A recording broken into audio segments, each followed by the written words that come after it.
Ladies and gentlemen, good afternoon, good evening, wherever you are. My name is Cyrus Gray, and welcome to today's edition of our Election Central.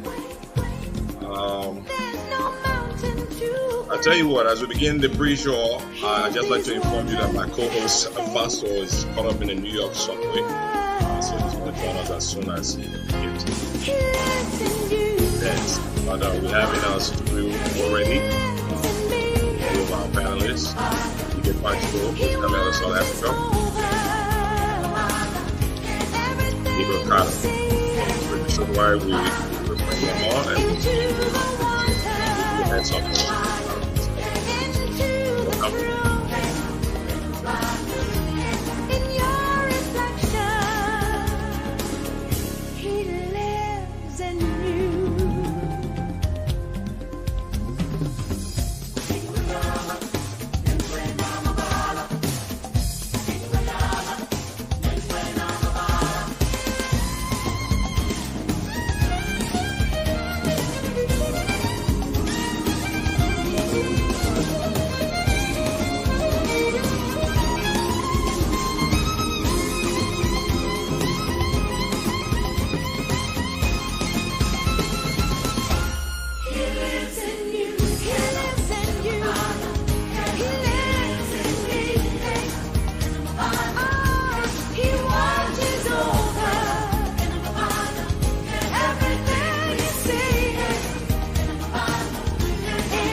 Again, welcome to Election Central. I have a studio here with me, Ezekiel Portugal, one of Liberia's proudest sons. Ezekiel, can you hear me?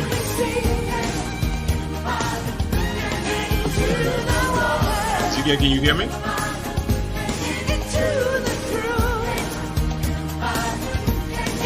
Okay, let me bring in Gabriel. Gabriel, welcome to Election Central. Can you hear me? Yes, I can hear you. There's a music playing in the background. Yeah. There we go. Can you hear me now? Yes, perfectly. I can hear Ezekiel. Ezekiel, if you can hear me, put on your hand. I can't hear Ezekiel at all. He's muted. You're muted, Ezekiel, but I can't hear you. I'm going to send you a message in a message box, just so you know I can't hear you. I can't hear you. I think he should be able to speak now because he's unmuted. Ezekiel, are you there? Can I hear? Can you speak out? Yeah, I'm unmuted. Can you hear me? Yeah, you're very low. We can hear you, but you're low. Could you elevate that volume? We hear you better. Welcome.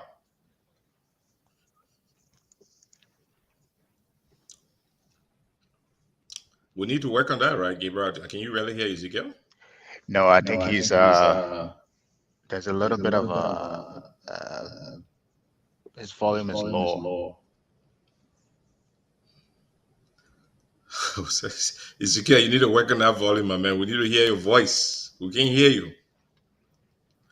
But well, while we work on it, welcome to Election Central. Today we're going to be. I thought I heard some. Go ahead.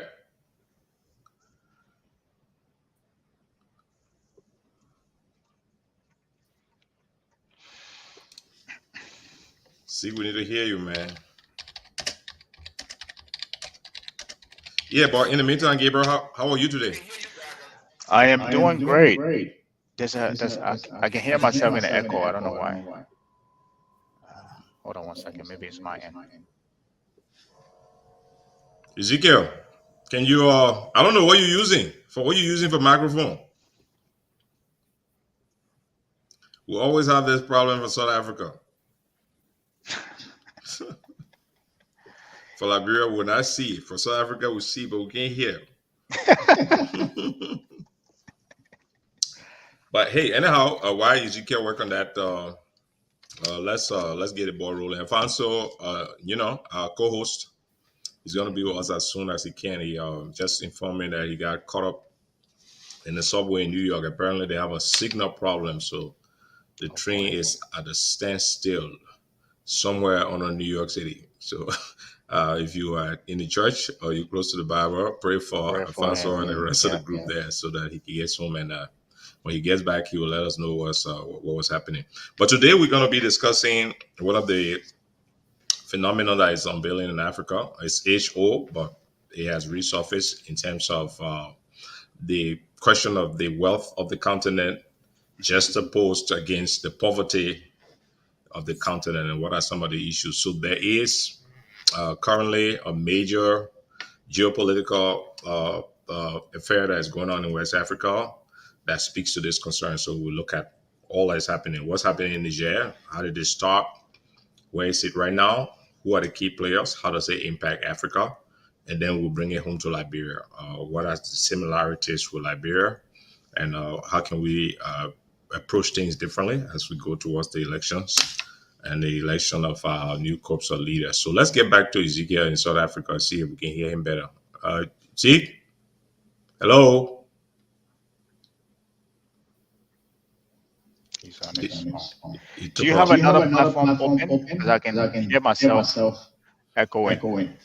Yes, I'm Probably here. Zeke. I don't know. You can Go hear me ahead. now? Can you hear me now? Yeah, we can hear you a little better. A little better. Yeah, how are you down there, man? How's South Africa?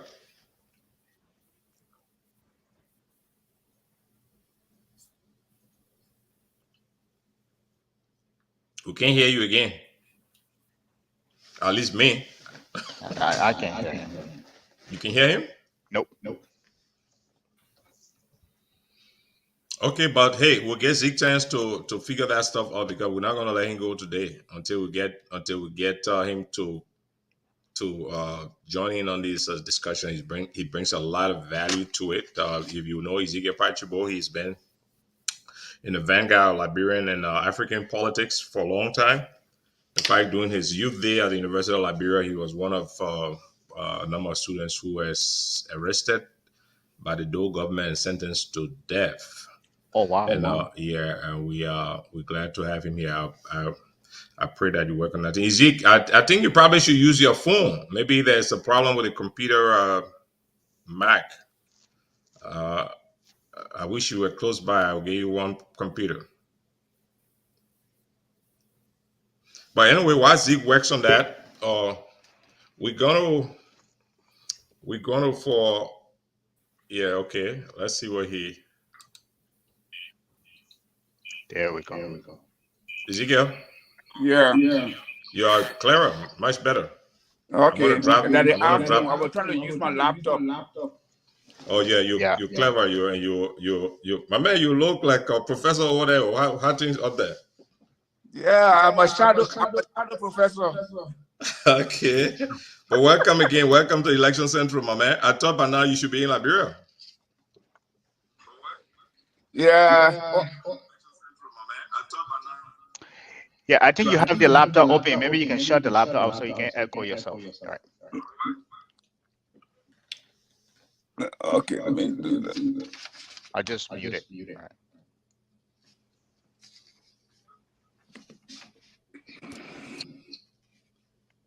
There you go.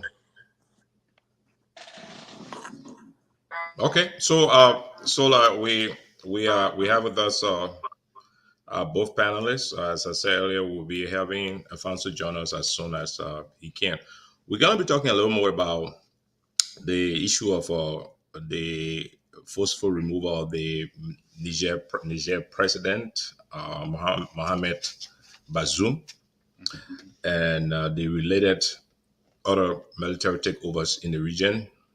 The attempt by ECOWAS to have the military guys cede power back to the guy they remove, and the current impasse that we have, and the possibility of a military conflict, as ECOWAS has threatened to, as a last resort, go into Niger and remove these military people. So we want to look at all the issues that are unfolding, the implications for it, And then at the back end of the show, we'll talk about Liberia as we go towards election and what that implies for Liberia. But just as part of our pre-show, I like to just do an update of something that's happening in Liberia right now.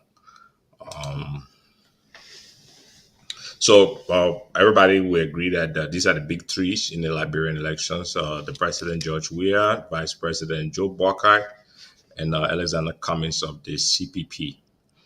Campaign has started full swing. Sadly, it also was marred with campaign violence a few days ago. There was a fracas. Everybody has their story somewhere between the Unity Party and the ruling CDC. So later in the show, as we talk about Liberia in depth in terms of the elections, governance issue relative to what's happening in Africa, we touch on this a little bit. So before we go into the actual discussion of what's happening in Mali, I thought we should set the tune and start up with a presentation by somebody that Ezekiel may be familiar with, the Togolese global citizen doing for us a hit by Miriam Makeba. Well, I want to pay tribute to my musical role model, and I'm not going to give you her name, nor the title Angelique of this Kidjo. song. Angelique. Because if you don't know this song, I can ensure and guarantee you that you are not living on planet Earth. So let's do it. I'm going to check you guys out. 2 seconds.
Pata.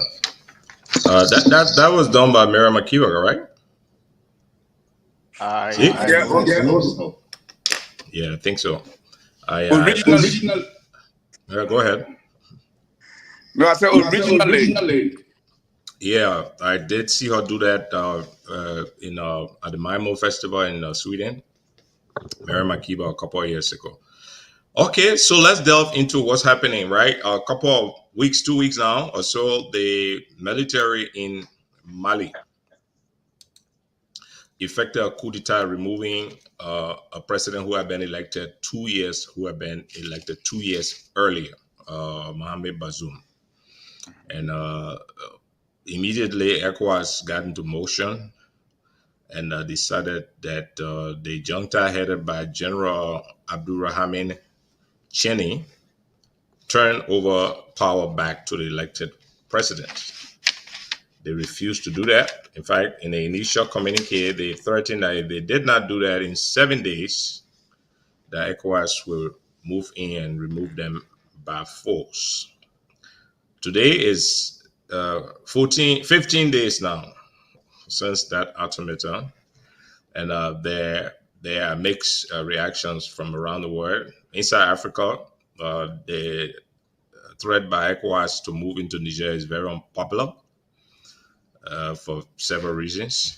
So we don't know what's going to happen next. A couple of mediation attempts by the Nigerian president, who is head of ECOWAS, Bola Tinubu, have proven futile. His people who were sent in were not given audience. The Nigerians have closed up their border and cut up their airspace and are literally preparing for war. In the interim, the French also, Macron had come out to say that if they felt that French interest was threatened in Niger, they will move there militarily. So in response, the Republic of Burkina Faso and Mali have jointly announced that should that happen, they will join the war on the side of Niger. So we have a powder cake in the makings over there. While we are at it, there is a United States military base with at least about 1,000 Marines inside Niger. They've been there for a while, set up a drone base there to help fight the insurgency, the Muslim Islamic insurgents. There were also French troops. I'm not sure whether the French troops have been asked to leave. I understand that the Nigerians may have asked them to leave. There's also a rumor that the Russians Wagner group is being positioned also in Niger. So this is the general situation. So let's look at Niger a little bit. We have a small PowerPoint here to talk about Niger a little bit. What is it? Niger is a landlocked state just south of the Sahara. In fact, it's inside the Sahara more or less in the region called the Sahel. Interestingly, Niger is the largest landlocked country in Africa, and it has border with 7 countries. You see Burkina Faso, Benin, Mali, Libya, Chad, and Nigeria. It has about 1,000 miles borderline with Nigeria, northern Nigeria. So that means all the northern states and major cities like Kano are much closer to Niger than they are to Lagos or Abuja. Then you have another phenomena. Niger is also host to major uranium mining by the French company Areva. So Areva has 2 mines in Niger. In different one was mined by its subsidiary Orano, and they have been extracting uranium out of Niger for at least the last 50 years. Interestingly, Niger is still one of the poorest countries. It's rated as one of the poorest countries in the world. 40% of its national income is from donor assistance, in spite of the fact that Areva is the Amazon of Europe. It's one of the wealthiest companies in Europe. So there's another phenomenon here. The Nigerians, part of the pressure on Niger, shut down electricity because electricity in Niger is provided by Nigeria. And that is based on a treaty of 1960, because the major Nigerian dam, the Kenji Dam in northern Nigeria, is one of the largest dams probably in the world. It's 6 miles long. It's located in the north, and it feeds off the Niger River. The Niger River takes its tributary from Niger. So they entered into a treaty in 1960 that Niger should not build a dam on the upper part of the Niger River so that the water can be supplied to the Nigerian dam. In exchange for that, Nigeria provides electricity to Niger. On account of this crisis, Nigeria has shut down the power to Niger. To Niger. So in spite of the treaty, as it will be, Niger is also now building a dam. The Kandaji Dam, they're building northwest Niger, is being built by the Chinese, and it should be commissioned in 2 years, in 2025, to provide them installed capacity of 130 megawatts. So they are not ready yet. So technically, people are using generator in Niamey and the rest of Niger right now, while the current from Nigeria is shut off. But there are implications for all of these, and we're going to be discussing them as we go forward. Let me capture the concerns that were raised by a Gambian parliamentarian who was a former member of the ECOWAS parliament. When I had said earlier, there have been at least 3 other coups in that region. Guinea, Alpha Condé was removed by the Colonel Mamadi Doumbouya. Then the Mali, Assimi Goïta, he removed the president. And then Burkina Faso, they had a military government already in place, and then Captain Ibrahim Traoré removed that military government. So you have now a partnership of 4, if you are Niger, French-speaking military takeovers, replacing democracies more or less. And in most of the cases, the coup leaders are moving towards the Russians. They are trying to partner with the Russians because the notion is that the Western companies like Areva that had exploited their resources have not done much for them. And the intention is to craft a new dynamic for Africa. That hence they titled the New African Paradigm. When the Guinean coup took place, ECOWAS sent a delegation there headed by the Ghanaian president and the Ivorian president, Ouattara and Kufuor, with similar threat that Alpha Condé be restored to power or ECOWAS will move in by force. Apparently, the Guineans didn't back up, and somehow ECOWAS led that coup to survive. But they went back to the ECOWAS Commission, and they passed a law to create an anti-coup d'etat force. I like this Gambian statesman to talk about that anti-coup d'etat force for a minute. So we get a context of what's happening in ECOWAS that had made it easy for them to decide to send a military group to Niger.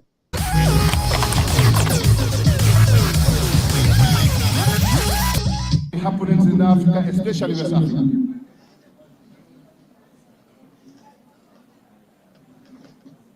Yagot, of recent, I have seen the ECOWAS introducing the anti-coup d'etat unit. Ñu ne pour coup d'etat dafa war a stop. Ku ko def, they will form a big unit, ñu ñëw attaque.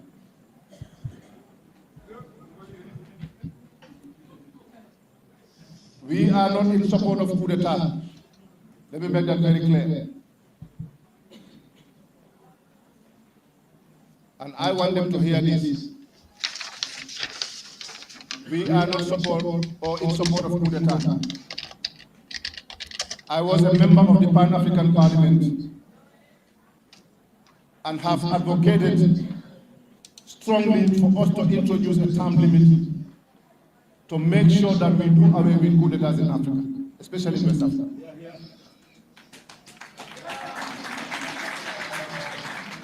So meaning, I am not in support of coup d'etat,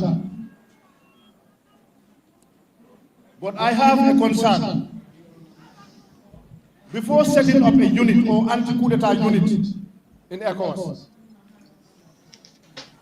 isn't it time that the African head of states or the ECOWAS head of states look into the reason why there are coup d'etats. What are the root causes of coup d'etats? Let them put their house in order first before they set up an anti-coup d'etat unit. Let them put their house in order. And I believe their house is not in order. This unit is set up to defend them and to protect them only, nobody else.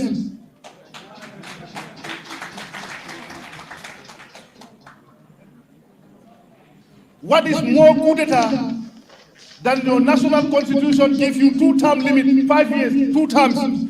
After serving 10 years, you want to change the constitution for another term. Is that not a coup d'etat?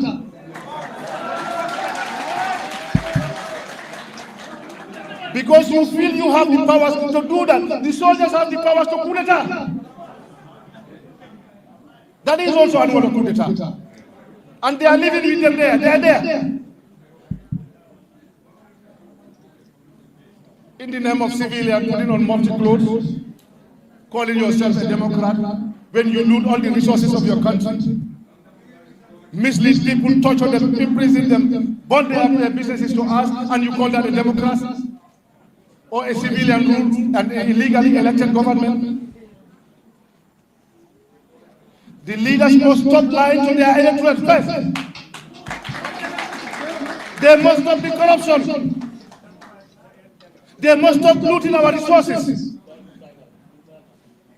They must understand that they are not a better citizen than anybody. They are given a responsibility, a role to play, to help develop the countries and make sure that there is peace and tranquility and respect the constitution of the country. But this is not happening. Example is this government. This government has lied to people in 2016 that they are going only for 3 years. Was that not a lie? Who asked them to tell people that we are going for 3 years? Were they forced to say that? They went down the whole country, lied to everyone. When the people started reminding them, this is what you promised us, they threw tear gas on them. And the president is bragging, yes, when I threw tear gas on them, they never came back.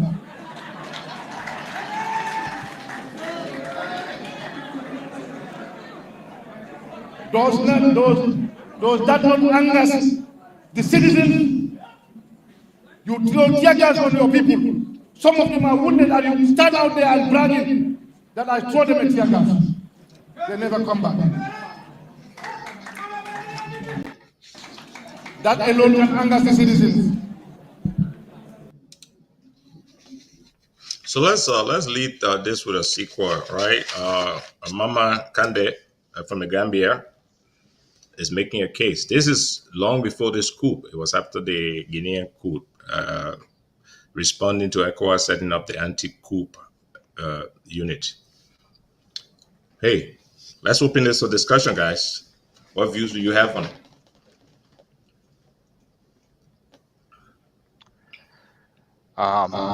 If I may dive into this, I think there's a background noise here. I don't know where it's coming from. We can hear you. You can hear me? Mm-hmm. Okay, good. So if you look at all of this, right? This is all another Cold War 2.0, right? If you look at the history of Africa, when we came out of that Cold War, it was the USSR, Russia today, and the West. With Kwame Nkrumah trying to liberate African country, and there was also the what we call the Casablanca group, which Nigeria and other countries were part of, that were leading towards the West, right? Eventually, and Liberia too. Liberia was a leader. Thank you. Exactly. So Liberia teamed up with Nigeria, and they were leading towards the West. The other African country that needed liberation, like the Gambia, were siding with Kwame Nkrumah. Eventually, Kwame Nkrumah got disposed. He moved to I think Gambia, To Guinea. and Guinea. Yeah, they almost killed him there. Right? So it is all about liberation. This is what I usually tell people. Most African countries are free, but they are not economically liberated. And this is what this fight is about. This is why it keeps going, right? Every one of these guys, the coup that are happening, their fundamental reason is that we want economic liberation over our natural resources. Let me say this, and I will land and give Zeke a chance. So Norway, which has the biggest sovereign wealth fund at $1.4 trillion, that fund was started from their mineral resources. When they discover oil in our country, they mine the oil, they took the oil, they process the oil. All of the resources, they dump that money into a sovereign wealth fund. Today, it is the biggest sovereign wealth fund in the world. It provides 25% of their budget every year. As we speak right now, in the first quarter of this year, they made 6% return. Whereas African country, I would put some about it, Liberia, Nigeria, Niger. All of these countries have great natural resources, but yet are fundamentally broken. They're being exploited, and all you see are the Western countries in those countries exploiting them. Eventually, we have seen it in history. Like I've read a lot about what happening in Africa and how West was all about the West and Russia. This is what it's all about. But what African leaders now are waking up to is that we want to be liberated economically. We have freedom. Yes, we have freedom. But economically, we're still trapped in this Western clutter control that continue to put a rope around our neck. So that's why this is. So I will leave it for that right now. Yeah, good point, Zeke. Let's give for that historical perspective. Liberia has been a victim of a and we know as a result of Liberia, we had a civil war. The history of Africa has not led up to the promises that the people said with the motivating factors. So if you take Niger has had before. None of this the ever on the promise that they applied to deliver. And in opening statement that there is the poorest country probably in the world. You have half food. It never changed. Throughout Africa, I believe, except for two people, Gaddafi and Ghana, most of throughout Africa were this conflict. So historically, coup d'etat has never improved the political conditions. So that's his fact. And we need to be mindful of that because we in Liberia, as we have also in Guinea, in Mali, in Niger, Burkina Faso to an end, we saw jubilation in this. People are happy.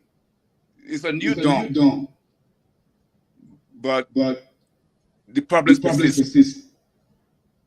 So we need to to find a different method of changing government than coup d'etat. They've never proved effective. So that's one element. And as piggyback on what Gabriel said previously, part of the condition in the Sahel that has precipitated military coup is the insecurity. You know what India referred to as jihadist attacks. Where how did the jihadist attack come about? It's a direct result of the war in Syria. We know that when Syria and Iraq, we know that as a result of the destruction of Iraq, assets came into being. And the ideology that informs the violence in the Sahel is beholding ideology. We know also the destruction of Libya resulted in the destruction of weapons first in Mali, Tuareg, in Burkina Faso, the jihadists. We even saw violence.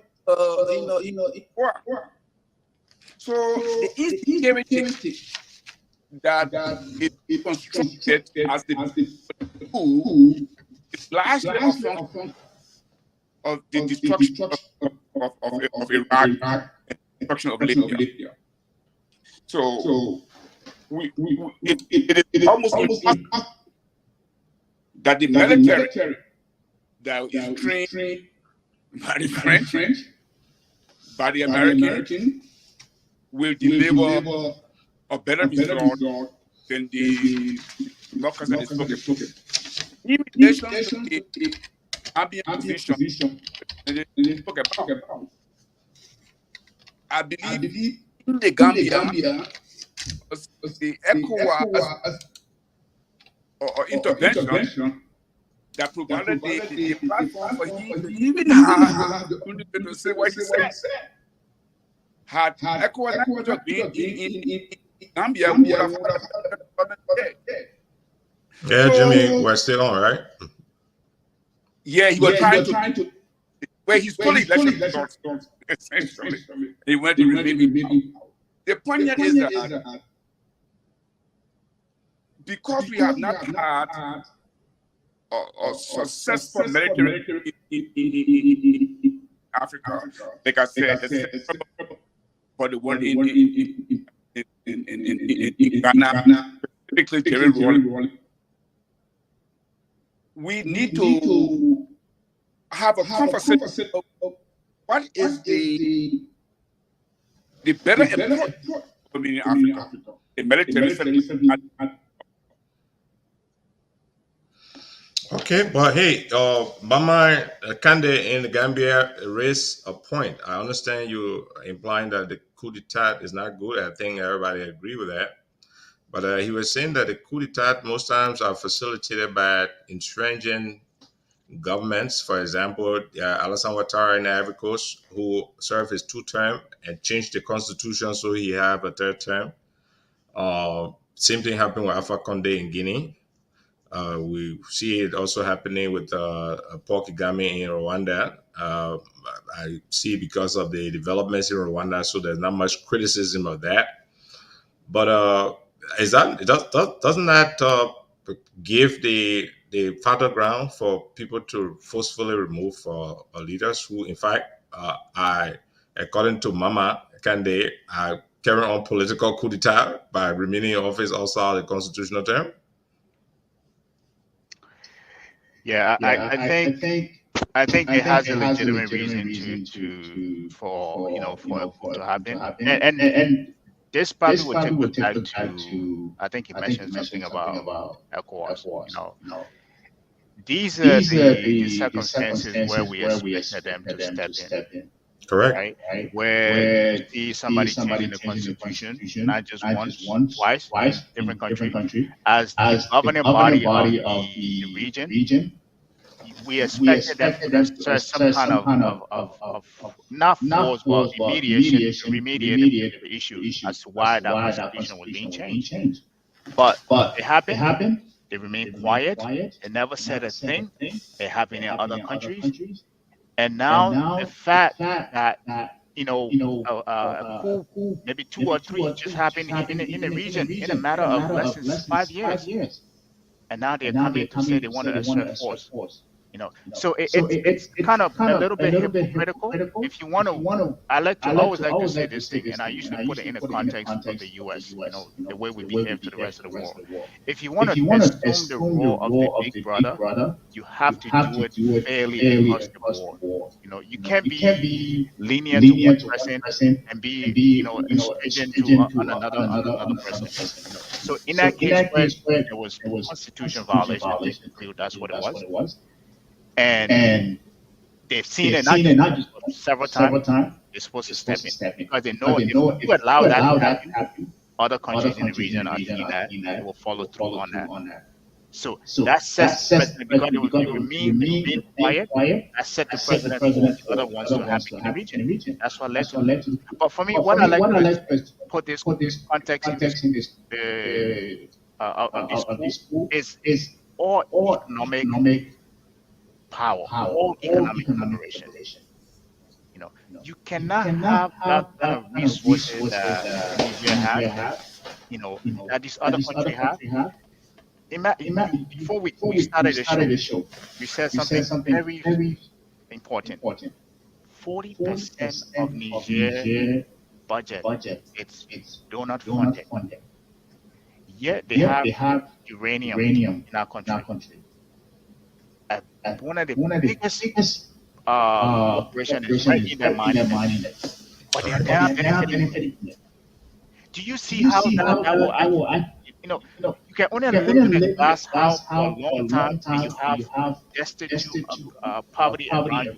It's only a matter of time before people rise up against you. Now, this guy is in a glass house, lives around us. How is he managing that and what suffering at the same time? So that is the case with what is happening in our region. I think it goes back to what I was saying. All of this can avoided if ECOWAS or even the AU, what they call right now, or AU or whatever they call right now, had asserted themselves in this situation when it's going to happen, when these constitutional changes begin to happen. But then again, there's a double-edged sword. That is a conflict. Right? There's a sovereign matter here. So you can't just insert yourself to a constitutional thing if people in our country don't rise up and say, hey, this is a violation. So in that case, they were in a space to intervene. Maybe that's the only excuse I can make for them, that they did not intervene. But regardless of that, they're supposed to come out and say something about that to make sure that doesn't happen across the board. But I will leave it for that. There's a sovereignty component to it, though. I don't know to what extent especially if ECOWAS is saying that they can declare war. I don't know the ECOWAS charter, but it seems to suggest that this sovereignty to some extent is subjugated. Do you know of the powers that ECOWAS have, Zeke, that allows them to intervene in a country under such circumstance? Yeah, what they has pronounced on that. The AU, when they were being transferred to AU, they repealed the non-interference requirement, because under the OAU, the interference in the internal affairs of other countries. But because of the risk that people within countries have or were faced when they had a bad government, such as human rights abuses and undemocratic processes, among many other things, they decided to get rid of the non-interference. So now they can do that. The problem, is the same issue. The issue is that And I like the point Gabriel made about, walk the talk and do it consistently. You don't choose and pick. The problem is that military intervention is costly. It's very, very costly. And if you take Nigeria, for example, they can't even fight Boko Haram. How would they lead an effort in another country to fight the war? Because if there's an intervention in any of those countries, Nigeria will have to take the lead. And it will cost money. Where is that money going to come from? If you look at, Tinubu just got elected in Nigeria. The first thing he did was to remove the subsidy on gasoline. And, things are extremely difficult for Nigerians now. So your external interest is influenced by internal concerns. So it's not a fait accompli. It's not black or white. People do it because they're not capable of doing it. So we be mindful of that. If Nigeria or if the Nigerian government cannot protect the people of Nigeria, they cannot protect the people of the region. That's common knowledge.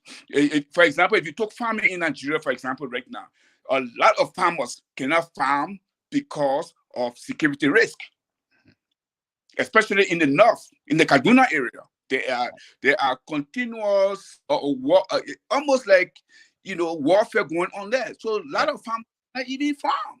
So for Nigeria to be able to manifest its hegemonic role in West Africa, it has to secure the livelihood of its own people at home. So that's the dilemma that we have. And we can have the conversation, but again, and sometimes when I make this statement, people say, "Oh, you cannot blame colonialism," but the way our countries have formed is problematic, and we need to speak to that. That's the point about Niger uranium. It's the main reason why France and the US are interested in Niger. They're not in Niger because they are interested in the welfare of the Nigerian people, because they don't want the uranium to fall into the wrong hands.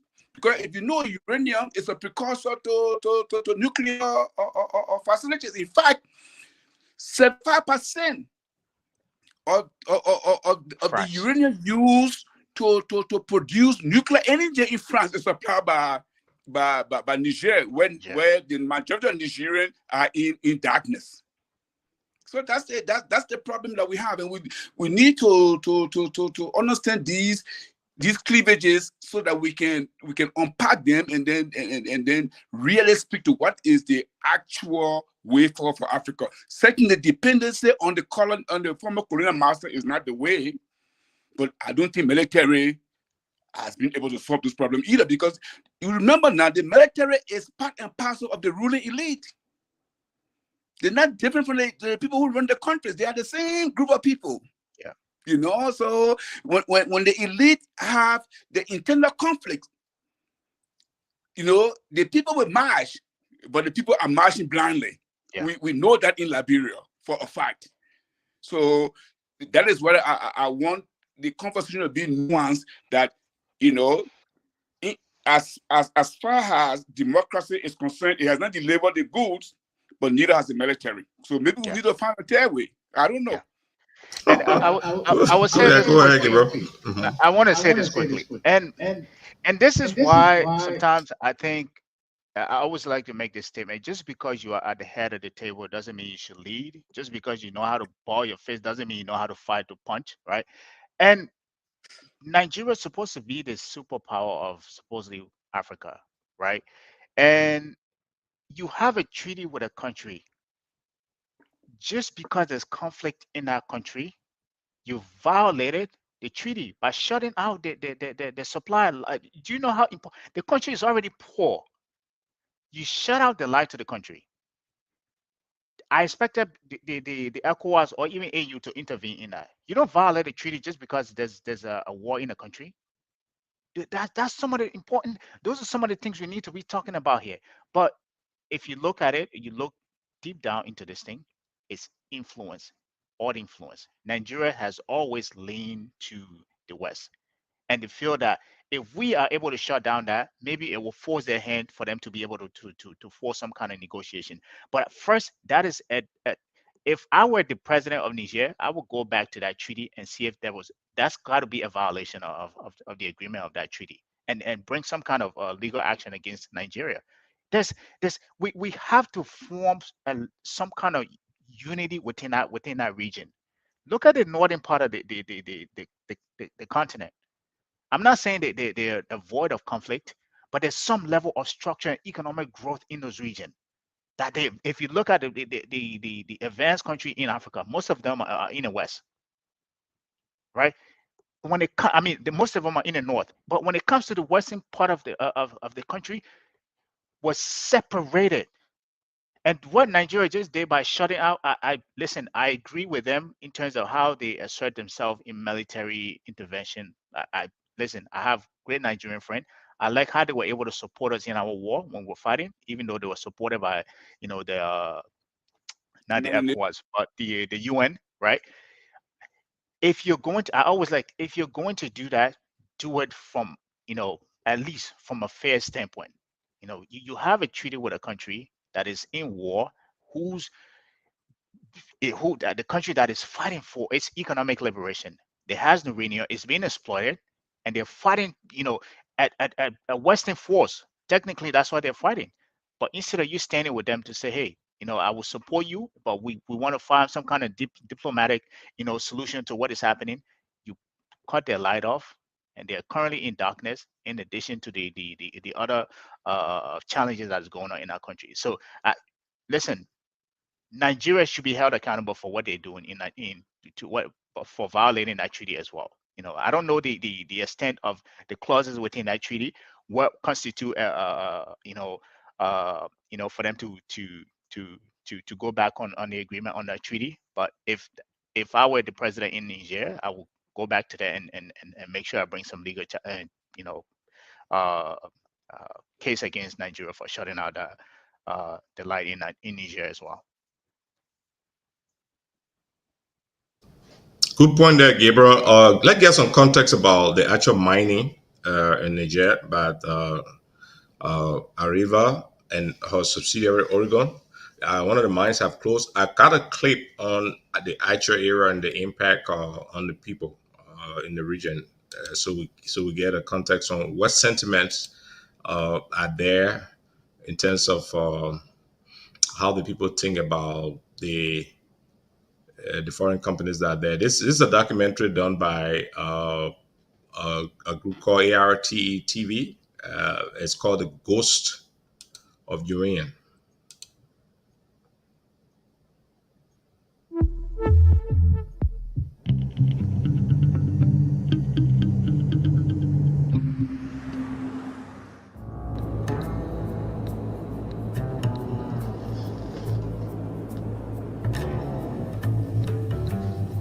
Niger is one of the poorest countries on the planet, and yet, in the heart of the Sahara, its subsoil has some of the largest uranium deposits in the world.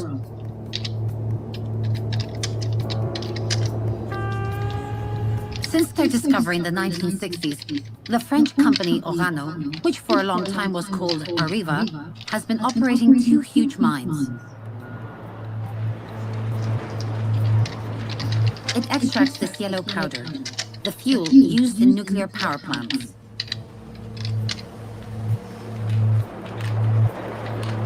In the 1970s, uranium fever attracted tens of thousands of Nigerians and led to the construction of 2 cities, Arlit and Akokan.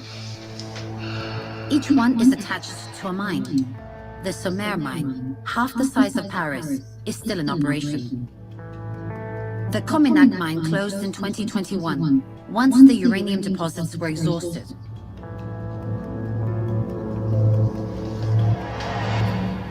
The mining city, Akokan, is now abandoned. Of the 60,000 people who used to live here, only 3,000 remain.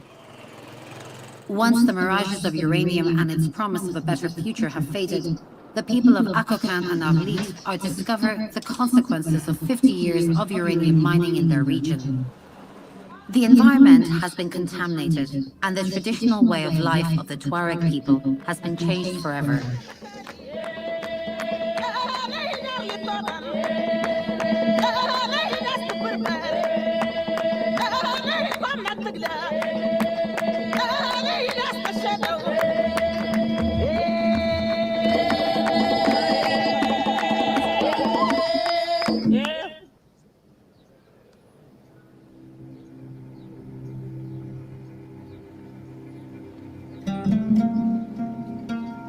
Only 5 kilometers from the old mine, Orano had built the town of Akokan to accommodate the workers and their families.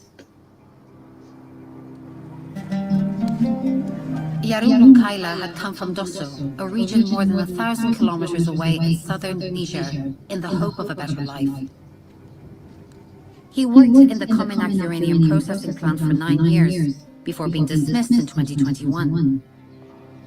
When it left, the multinational razed entire districts of the mining city that it considered to be in poor condition. In a few months, Akokan has turned into a ghost town. Gashi nan dai da suka lice sun rihe muna ruwa sun cire muna wuta gashi nan garin dai gashi nan dai kama gidaje duk a fashe-fashe ce yanzu ku diba yadda wurin ya ce ma. Assalamu alaikum. Ku shiga ku diba ku gani. Kun gani ko an fashe duka babu komai. Nan lokacin da Cominac yana aiki ma'aikata yana ciki nan ga wurin ga duka gidaje ne da aka wace su ka diba daga can har zuwa can haka baki shi kenan yanzu da Cominac ya like suka washe su duka aka maida shi terrain da duka su.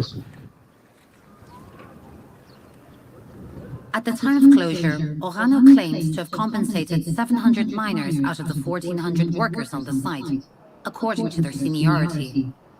The others were employed by subcontractors, like Yaru. He says he only received 450 euros, the equivalent of 3 months' salary. The only income of the household for the past 2 years is the salary of his wife, Nafisa, a teacher in the neighboring town of Arlit.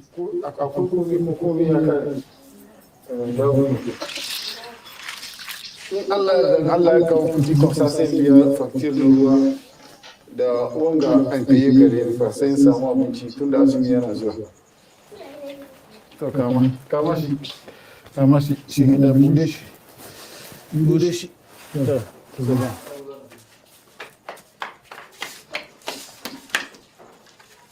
Gaskiya ke lokacin nan da suna aiki gaskiya komi abinci wata shinkafa a sai buhu bat alimantar an karton yanzu ko wani bi komi a sai nama a yi miya a shashi a gari a sai poisson kaza masha Allah gaskiya yanzu dai namiji yana gida bai wani aiki sai dai in ya fita sama abin da ya samu tun da yanzu dole dai kai kake aiki ni nake aiki in yi fina sai cikin fami ta ko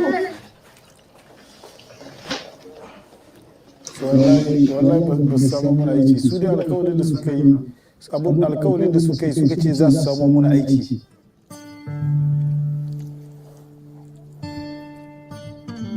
Too poor to return to their home region, Yahu and his family do not know how long they can survive here.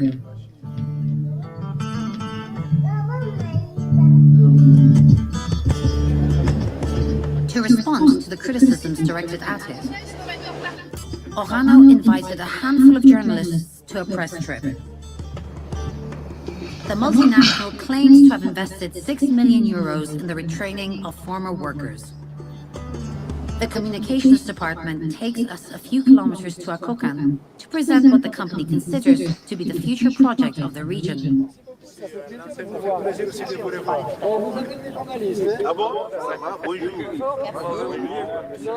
Orano's communications director, Gilles Ricochet, introduces us to the prefect, Noura Malansani. For them, this market gardening program is an alternative to the closed mines. Les mélos là, ça peut durer jusqu'à combien de temps avant de produire? Ça, c'est à peu près 2 mois. 2 mois, c'est trop, hein? C'est le temps. C'est le temps. On n'a pas eu le temps d'améliorer ça. D'améliorer, ok, d'accord. Mais prochainement, vous allez... Prochainement, Inch'Allah. D'accord. Hein? Tout prend plus de temps que prévu. Tout prend du temps que prévu, même ici. Ça a pris un coup, mais c'est pas grave. Je pense que vaut mieux bien faire que de ne jamais faire.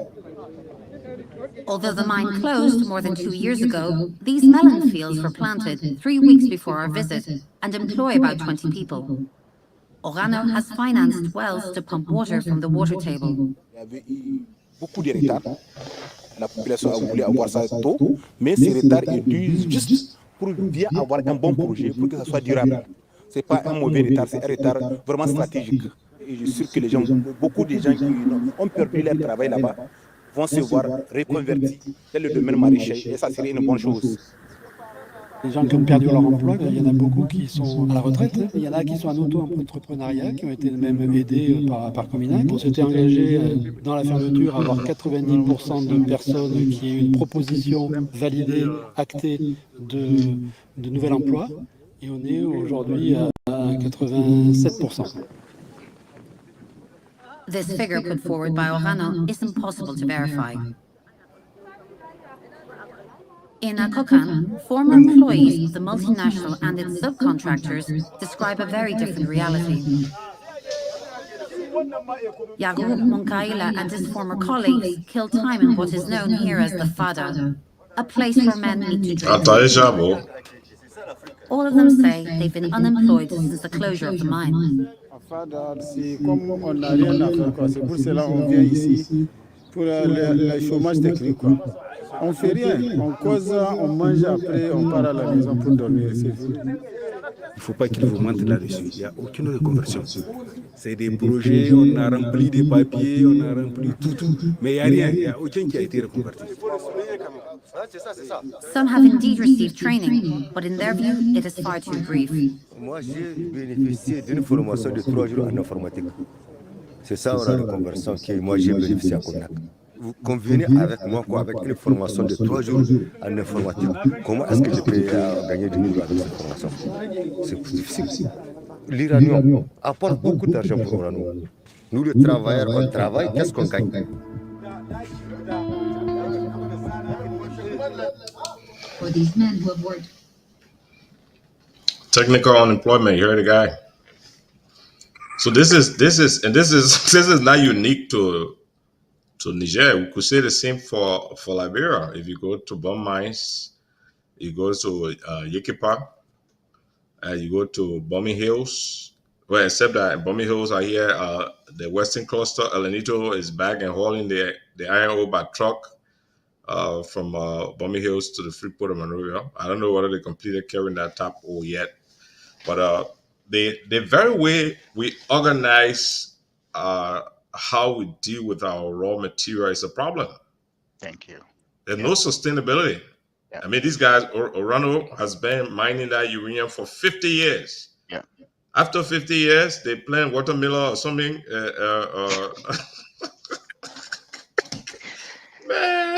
You took the words just out of, as I was watching the video. That's what I was, and I think one of the things the guy said is they planted that 3 weeks before those guys, 3 journalists got there.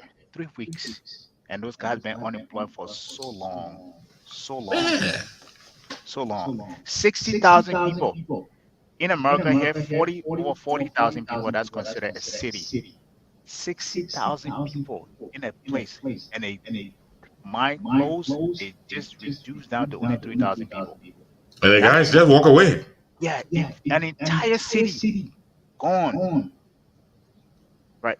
The biggest challenge, and this is why some of these people happy in those regions. The biggest challenge to any country are young men who are unemployed, lounging around doing nothing. That's the biggest. You can get them to do anything by just giving us a little bit of money. And that's one of the things we don't understand. And I think you made a very good point. What happened in Niger, what we just watched, it's not unique. It happened to us as well, right? I would say this in Ireland. I had the privilege of reviewing two of our concessions. The exact same structure. One of them, that was $1.5 million given to the town. $3 million to build a road that will connect, that they will use, the company will use to bring the iron ore to the port. Another $500,000 to, I think, for schools in the region. Those are just chump change, small little bit of money compared to what the quantum of money and resources that country is pulling out of the region. But again, I was I was I felt kind of indifferent when I saw the people that signed up on that. I don't want to mention name, but I saw the Musa Dean signature on that concession. The question that I asked myself, you mean that a chief justice looked at this thing and read through it, and he was able to agree with this kind of structure? Even the royalty that we were getting from that, 5%. And let me tell you, the hardest thing that I think the guy that sent it to me, I went back to him. I said, listen, the problem we have is not because we're just greedy. It's because sometimes we just don't know what we're doing. And we take ourselves like that. We go in front of these companies, these Western countries and organizations that know how to structure deal, and we go in front of them like that, right? Let me say this. One of the companies exited that transaction. Do you know why? Because of the way it was structured. So let me tell you how it was structured. Call it the double Dutch sandwich. They had a Western parent company. That Western parent company structured and registered a subsidiary in Liberia. But the Western subsidiary in Liberia was paying management fee to the Western company, to the Western parent company. So you know what that does? So let's say if I mine $100 worth of iron ore in Liberia, I can literally say 50% of that is the management fee to the parent company. So the only tax that I will pay on the 50, it will be only on the $50 that's left. The only portion that the 5% royalty will come out of is the $50 that's left. So the double dipping you any kind of way. Dipping you, and that's the stuff we signed. One of the companies that was part of that and read that contract, they exited. But I don't know how we did not even see that, and we signed. No, people don't read it. I mean, we put our worst people to the table. That's the. I mean, I've gone through that before with the concessionaire at the Freeport. You put the people on the table who have no knowledge about. If somebody will make the argument that this is capitalism, right? The guy comes, he raises his capital in Africa.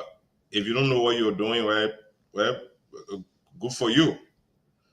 We don't do in this modern era, especially for Liberia, where we have massive capability in the diaspora, in almost all areas of industry.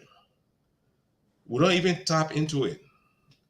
We're discussing oil blocks in Liberia and during the LA period, and there was a guy here, Fokra Mason, who was a vice president of an oil company in Houston, who quite easily volunteered his service to look over the paperwork because he understands the inner workings of the industry. But you don't do that. You just hire political appointees, you put them across the table. They got a committee called the Interministerial Concession Committee, made out of people from all the ministries who do not even have core competence in those kinds of issues. They're political appointees, and they're the one who are negotiating for the government. Why across the table you probably got 3 or 4 guys from the concessionaire who have been in this business from the time the Pope was an auto boy. Mm-hmm. So what do you expect to get out of that deal? They wrap everything on their side, and every time you make a little noise, they just throw small your way to make it look like they're sweetening the deal. I mean, you can't. In fact, it brings me to, before Zeke are coming, it brings me to the concern that were raised. I know you had a concern about military takeover and how they have not proven to solve the problem. But let's listen to Ibrahim Traoré when he went to Moscow for the African summit held 2 weeks ago. I mean, late July, by Putin. And the young 35-year-old Burkinabe leader took the stage, and he has some very pointing words. Let's listen to what he has to say, then we can delve into how 35-year-old President Ibrahim Traoré has set social media ablaze with his comments lamenting how Africa, despite all of its richness and natural resources, is still so poor that its leaders have to travel to the West to beg for aid. He made these comments while attending the second edition of the just-ended Russia-Africa Summit in St. Petersburg, Russia, that took place from July 27th to July 28th, 2023. President Ibrahim Traoré, who is Africa's youngest president, also stressed the need for African countries to forge new alliances moving forward to guarantee a brighter future for their people. Hello and welcome. This is Rain Smith, and you are watching the New Africa Channel.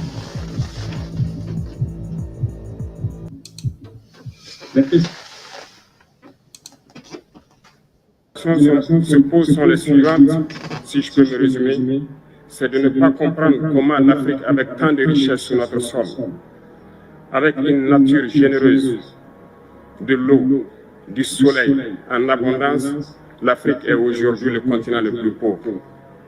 L'Afrique est un continent affamé. Et comment se fait-il que les chefs d'État traversent donc le monde à mendier? Voici les questions que nous nous posons et que nous n'avons pas de réponse jusque-là.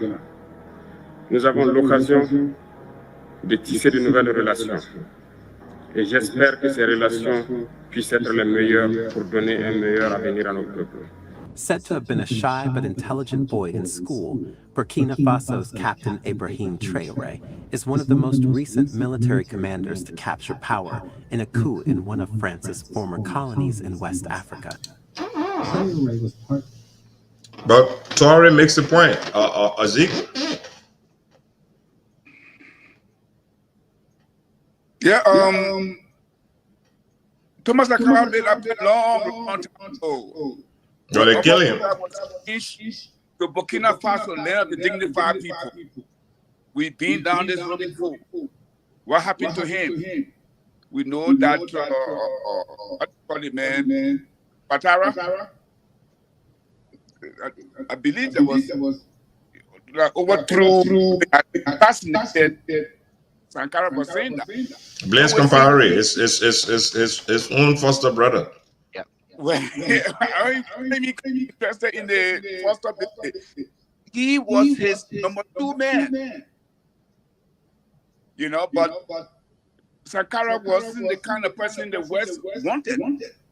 So with the complicity of Cote d'Ivoire, he was assassinated. In fact, there's that some of the people who were involved in the assassination plot were Yeah, Prince Johnson and the Taylor group were there. They actually did the work. Exactly.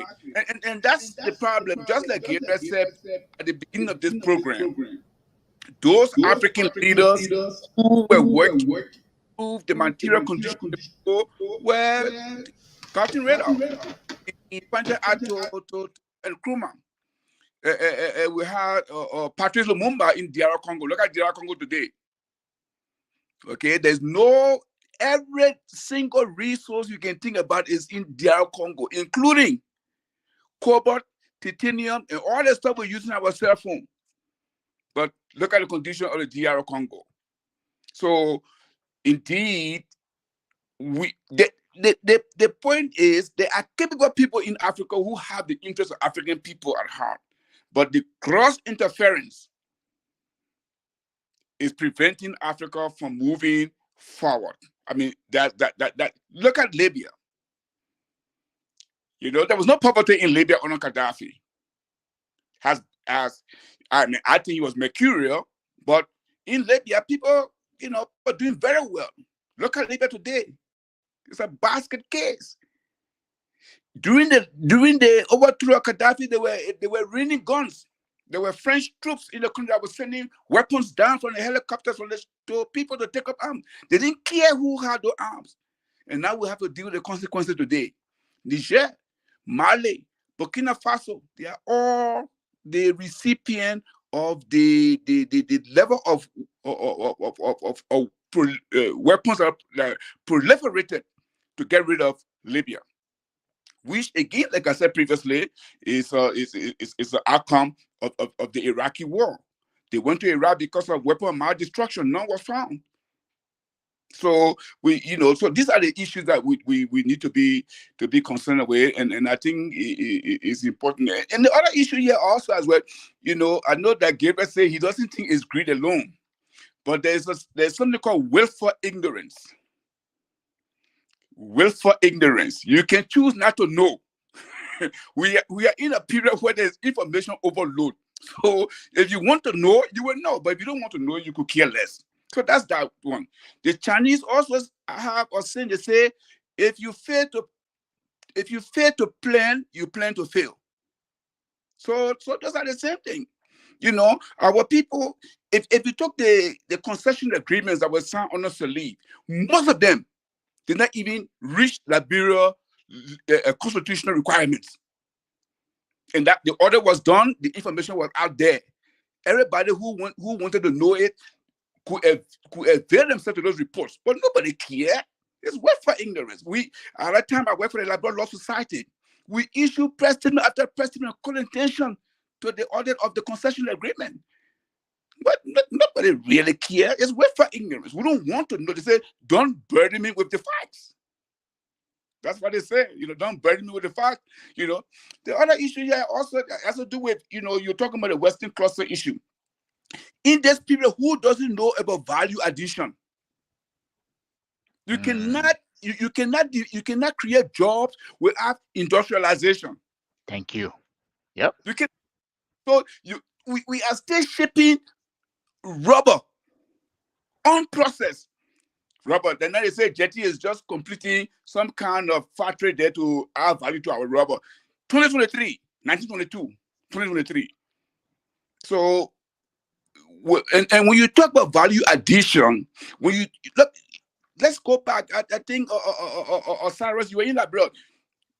At Firestone, they were using the fallen rubber trees to manufacture doors.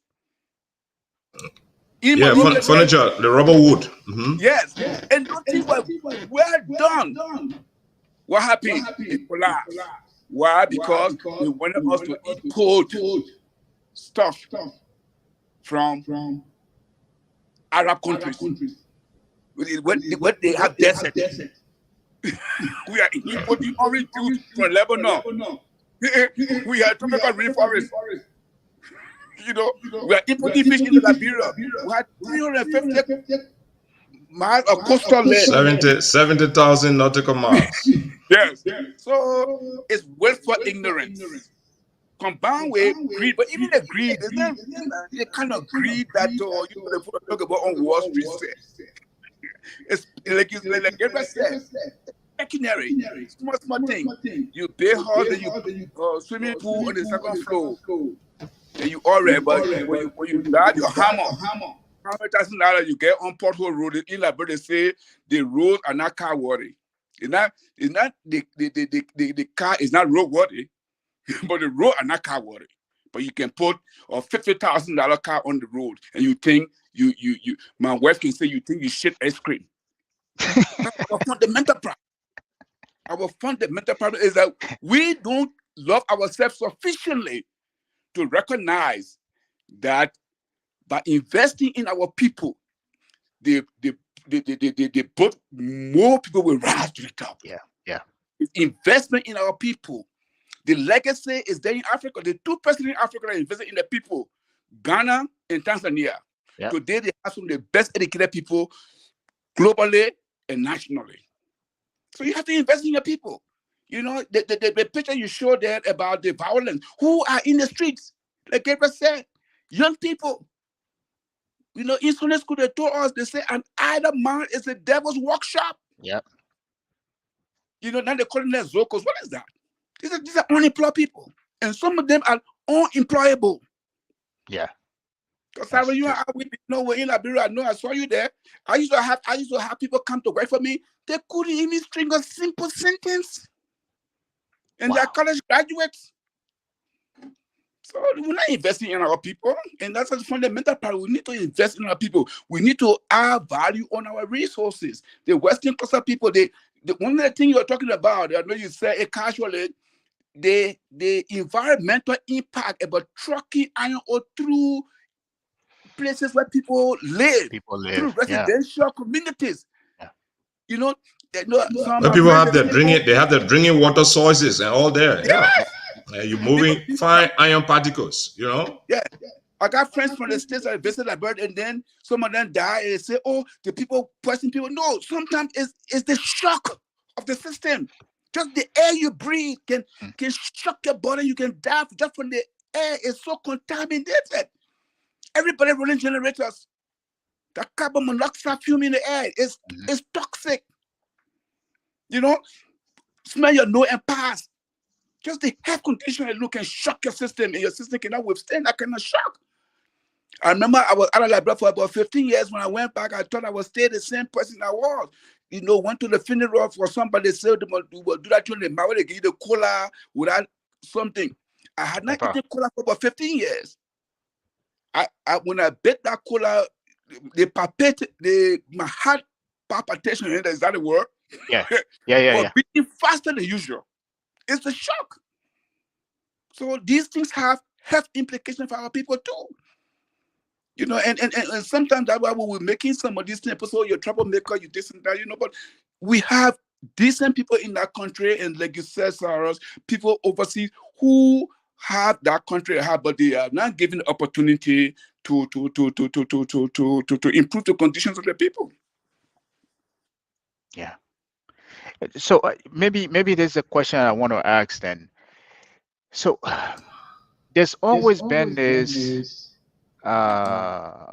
you know, backlash where there will be someone who wants to do the right thing. Like you said, we're manufacturing doors in Liberia, but you know, there's somebody who, you know, maybe kind of strangulated that company. So now it forces everybody to go buy doors, those things from you know, from Dubai. The same thing, if you look at the continent as a whole collectively, there's always like that young military guy that 35-year-old. This is somebody who wants to do the right thing. But bet you just how the Thomas Sankara, you know, the Kwame Nkrumah were undermined by their own very people. Somebody will undermine that guy, and he will end up becoming maybe, you know, disposed of again. God forbid. But it has always been like, you know, not somebody from far outside, but sticking. The Western fool always use your own people closer to you to take you out. And the same thing, we can make that same case with us in Liberia. Well, hey, there's a great idea. We have wood, we have forests in the country. Let's make doors right there. We can make furniture there instead of importing it. But because somebody has an economic interest in terms of importing those things into Liberia, they, kind of strangle that company to the point it forces them to shut down now. It forces everybody to go buy, furnitures and those things from Dubai and those other countries. It's kind of something that baffles me about us as to whether, and I like to tell people that I always like to associate it with the war that happened in the 14 years and the psychological impact.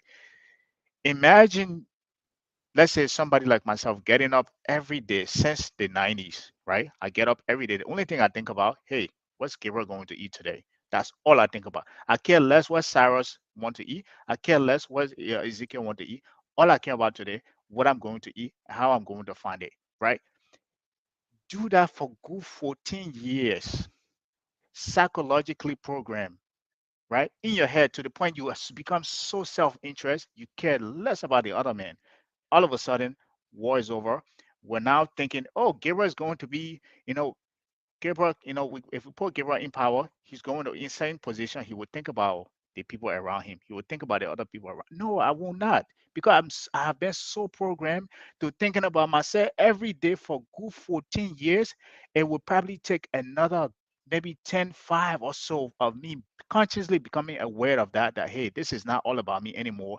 It's about myself and the other people around me, for me to be able to, if I'm in a position of power, to be able to effect any change that will benefit everybody. If not, that psychological programming that happened within the 14 years has stuck with me. And when I'm in a position, all I think I care about, what am I going to do for myself and my family? That is it. I don't care less. So that is, usually I kind of associate that with the way we behave in Liberia and Liberia as a whole. That's the way I kind of associate it with. But I think it could be a broader implication of why we behave the way we behave. Yeah. Okay, guys, let's take a break and ease up. We're about close to the hour. We'll come back and we'll look at what are the chances of a war in Niger and what are the implications. Considering that if there were to be a war, the major attacker would be Nigeria. And Nigeria shares a 1,000-mile border with Nigeria, almost all of Nigeria, now 10 states.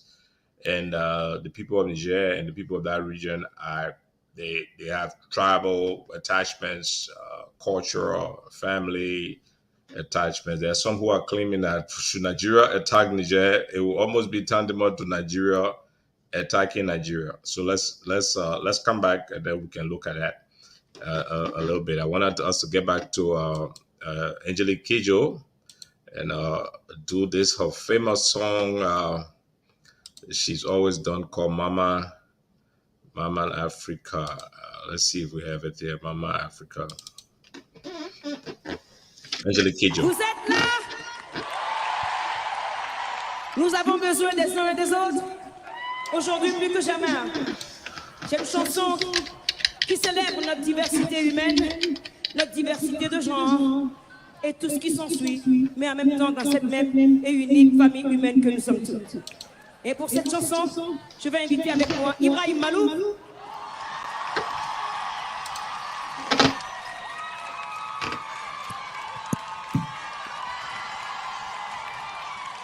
Car tous les dieux, nous sommes vraiment des citoyens du monde.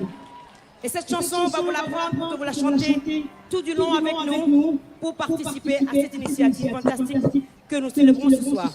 Donc ça vous chante comme ceci. Ashe mama Africa. Ashe mama Africa. Menez-vous Paris.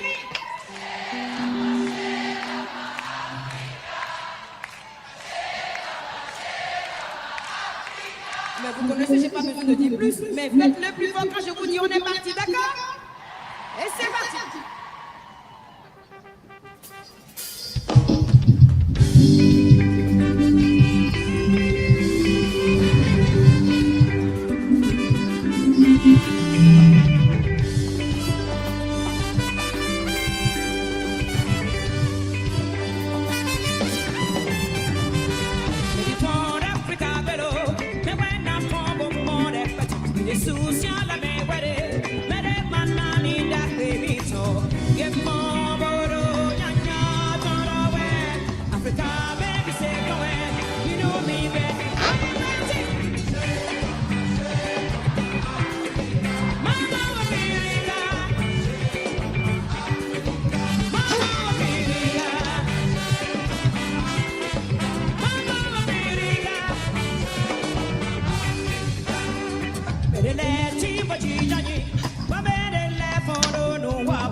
Mama Africa.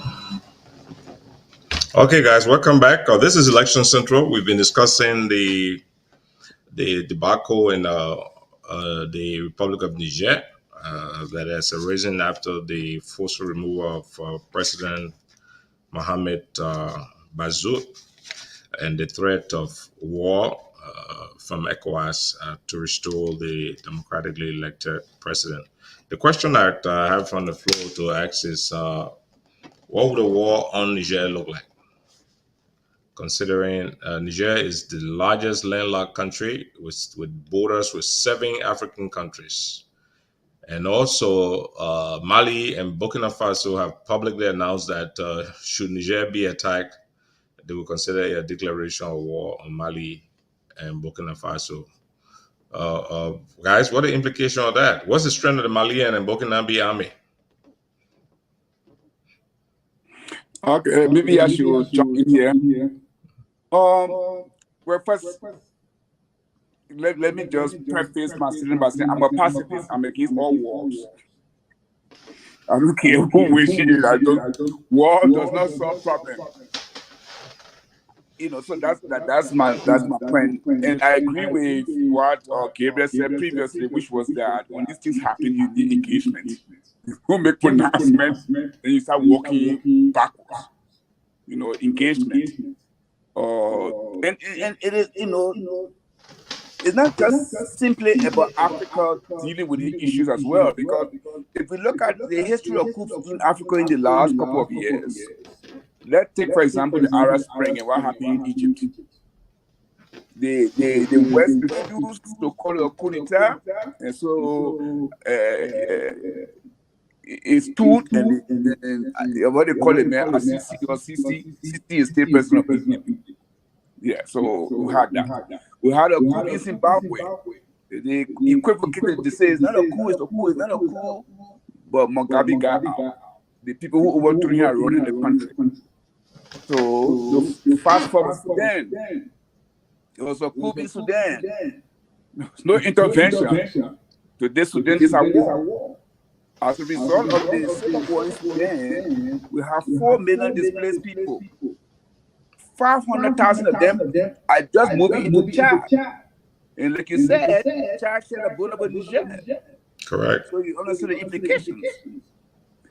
Burkina Faso and Mali said they will stand with Niger. But I think, they are grandstanding. They can't deal with jihadists in their respective countries. They cannot protect the people. They don't have the wherewithal to move troops into how they call it, into Niger, really assist. They cannot, Mali cannot really go into the north where the jihadists are active. Burkina Faso cannot protect their citizens. So how will they go and assist? So all of this is grandstanding. But I think negotiated settlement is the option I think that should be on the table. It's something that should have informed the ECOWAS people from the get-go. A place like Liberia, ECOWAS being in Liberia because it's a small country. And you can deal with small countries at that level. You can intervene in Gambia because it's a small country. But you can't be talking about the share, when they get people are called the bluff, but who knows? So I think that it has to be a negotiated settlement. I think it has to engage the Nigerian government. I think the grievances in Niger are real, and so it has to be a negotiated settlement. I don't think they could go to war. And if they go to war, it will be falling on the path because we always make this point in Africa. They say, when the elephant fight, is the grass that suffers. Already in Ghana, as a result of the trade embargo, the price of onion is going up because Ghana get the onion from Niger. So you see, they get implications. So, the African people in Ghana, we saw Liberia, we talk, Ghana is doing what, Ghana is doing what, look at the inflation in Ghana. Ghana can afford, the 3 square meters they used to have a few years ago. So these things have implications for the live realities of people in those places. So we can't push the war agenda. Because none of the countries in Africa have the technical capabilities. Because Nigeria is still trying to get warplanes to fight Boko Haram. Where will they get warplanes to go fight Boko? So we hope they don't go to that level, that they have a negotiated settlement in case the Nigerian coup makers. As much as I don't like them, but it's not my personal aspiration desire. This is the reality. We have to deal with the reality of it. So it has to be a negotiated settlement. It's diplomacy. We have to exhaust the diplomatic route before we start thinking about war. President Tinubu just took over Bola Tinubu, and this, in fact, is his first major foreign international challenge. And he wrote a letter to his Senate asking for permission to implement the ECOWAS Commission mandate, and the Senate seemed to have rejected it. Yes. Yeah. They're arguing that, in fact, the people of Niger are Nigerians, more or less. Even the question of cutting the electricity is unpopular and is being condemned even inside of Nigeria. So, like you said, we hope that they do not go to war, because it's easy to start a war, but it's not easy to end it, especially in that troubled region. I don't know. There's so many cards on the table. The United States has a base there in Niger with about 1,100 troops and a drone base there, and they've been active with the Nigerian military. So I don't even know their position.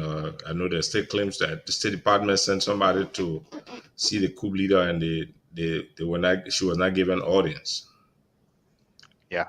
But the implications economically, the implication for people in terms of refugees may be enormous, and on Nigeria, for that matter, considering that they share that kind of bond and a long border with Niger. Yeah. I think Nigeria trying to declare war on Niger is, something that, I think I spoke against that earlier. You're just feeding into exactly the trouble that Niger is going through, right? You don't have. I would say this, that Nigeria doesn't have the military capability to declare war on Niger. If they did, there's been Boko Haram in Nigeria for how long? They haven't been able to get rid of the Boko Haram, they're guerrillas. The guerrilla warfare, they hit and run. But Nigeria would be a standing army. If they have, I'm saying they don't have the military capability. Those people can hit and run, but if you have the military capability, like the weapons, and you can target insurgent and eliminate them. Whether they hit and run, you should be. Another thing, if you want to start war with Niger, there's military. Because Russia is in Niger right now, right? You think Russia won't support Niger? There's the Burkina Faso, the Mali, and the other. What is the other country that are trying to support Niger as well? So it's gonna be a chaos to trying to fight war as opposed to in this instance. I know what they usually say is that the price of democracy is usually paid in blood, but in this case, I would rather they take the diplomatic route and find a solution as opposed to going to wars, against Niger. Suppose the coup leaders say they cannot bring Mohamed Bazoum back as they're holding to now. So you're saying that ECOWAS should just maybe let them give a timeline on when they will turn to civilian rule? Always what I like to say. There's always an angle as to why somebody's doing something. Why are they holding a guy hostage? That should be the conversation there. Well, they're also threatening to kill a guy if they get attacked. Exactly. So that then in that case, would you want to attack them if they threaten something like that? If you do want the guy to stay alive, you will not, trying to make that kind of threat, because the more you make that threat, the more you put the guy's life in danger.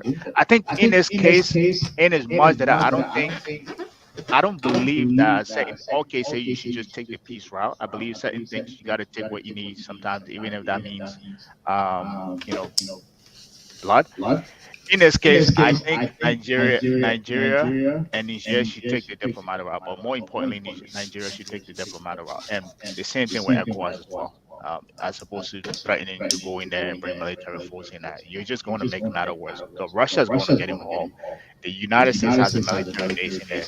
The U.S. is going to defend France's interest because that's a NATO country. So it's just going to be a chaos in there. At the end, I think as Ezekiel pointed out, Africa is going to suffer. The region is going to suffer. The people in Niger are going to suffer. So I think in this specific case, I will push for a diplomatic solution. Just how we are pushing a diplomatic solution in Russia, which we have, technically no interest in beside the grain that we're getting from there. If we can do the same thing for them, why can't we do it with our neighbor, within the same border as we are?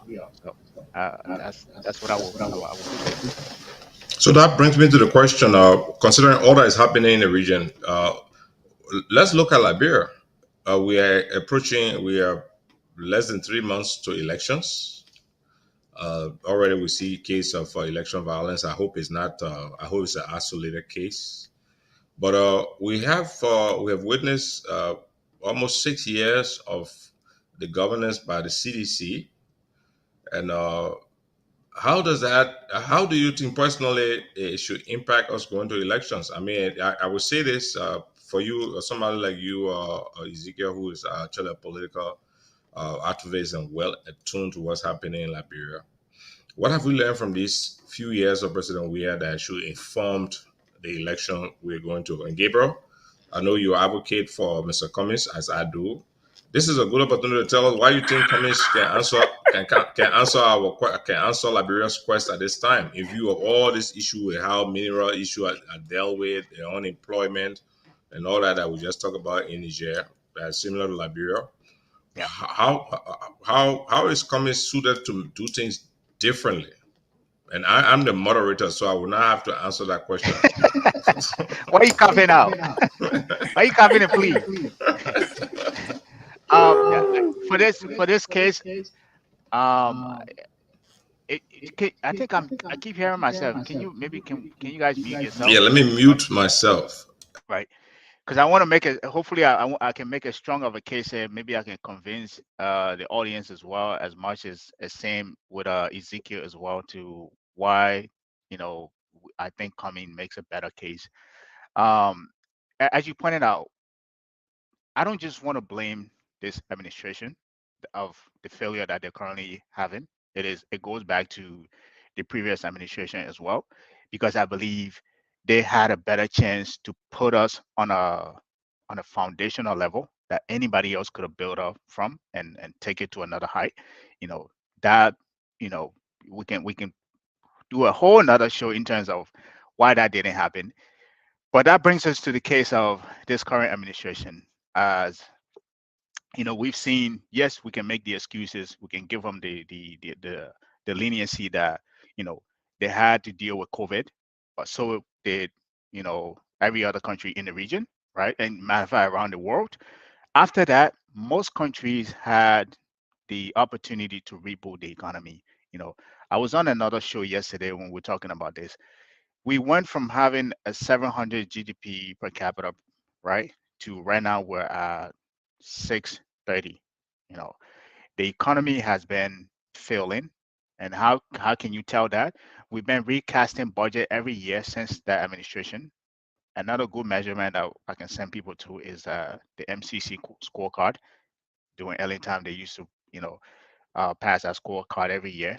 We have failed that every single time. And if you look at some of the key economic measures that they have on that scorecard, these are some of the most important things: corruption, rule of law, even access to education, access to capital, finance within the country.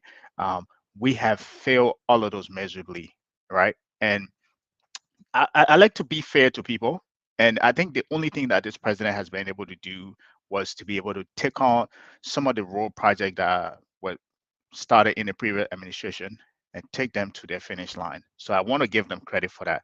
But overall, economically, the biggest measure as to if you ask any Liberian whether they are doing better now than they were in a previous administration. They would tell you, categorically that they are doing much worse than they were doing the previous administration. So for me, that brings us to the case as to why we think there should be a new leadership in Liberia. And that brings us to the Mr. Cummings case. As you pointed out, I'm a supporter of him. I would say that clearly here. I was just started coming around Liberian politics maybe in the last 2-3 years. However, what I've done enough was to read upon our history of the country, most importantly, the economic history. And Mr. Cummings, I will say this. First of all, if we were in the country that we were, the current president shouldn't have been anywhere near that presidency, right? Nowhere near, right? But because the way we are, we don't think logically. We look at popularity, and I've talked to other people. They say, hey, this is what the people wanted. Yes, sometimes democracy, that's the downside of democracy. You end up being ruled by less qualified people, and that's just happened to be our case. But I will make the case for Mr. Cummings here, right? Nevertheless, if you guys haven't studied Mr. Cummings, his history, I'm sure you guys have read upon him, around maybe most of the thing you hear people talk about is his experiences with Coca-Cola. But he started at Pillsbury, and then he moved to Coca-Cola. From Coca-Cola, while he was in Coca-Cola, he oversaw the African region, and then he elevated him to the chief administrative officer, right? And in addition to that, the biggest case that people like to hear, they like to say is that, oh, he doesn't have government experience.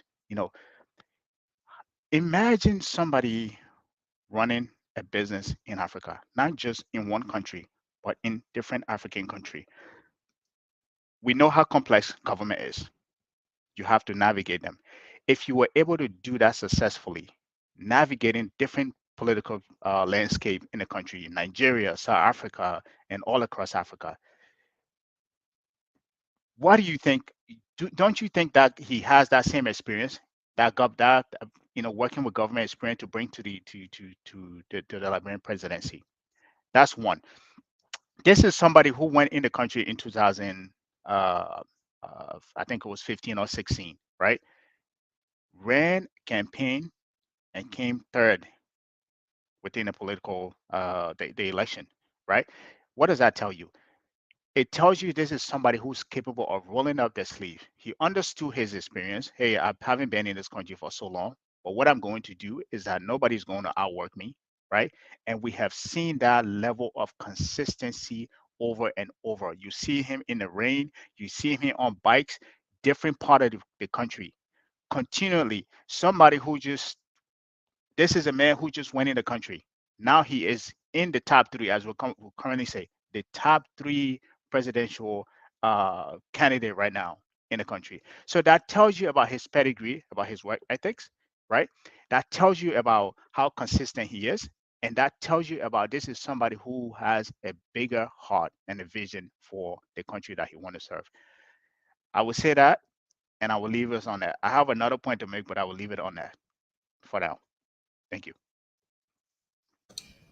Okay, Gabriel. Thank you, Zeke. Gabriel, I would like to add to that too, because I wanted you to make those statements reflective of the challenges that we're seeing. For example, how does Cummings, as a president, address the issue of concessioning our mineral resources, that it will be different from what other people are doing? Yeah, that's a great question. And I'm glad you asked that. What is in his history or in his speeches to suggest that he would do things that they're differently? Okay, great. So I don't think. Well, maybe I could be wrong, and you guys can keep me honest here if I'm wrong. I don't think I've heard him talk anything about concession, mineral concession, in terms of how he would deal with them. But the other point that I wanted to make is that I was in a policy meeting with him for an entire day, 5 hours, right here in Massachusetts. And I think one of the things that he said was that You know, it may have not been in our policy meeting, but I think I heard him say that the concession that was signed, they were signed. You cannot go back and undo them, you know.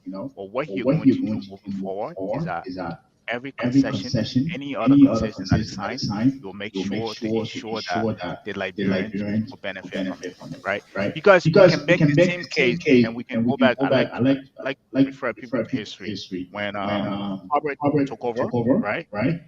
That was one of the mistakes he made, right? When he tried to renegotiate the Firestone and took it from, I think it was 5 cents per acre lease agreement to, I think, 50 cents, right?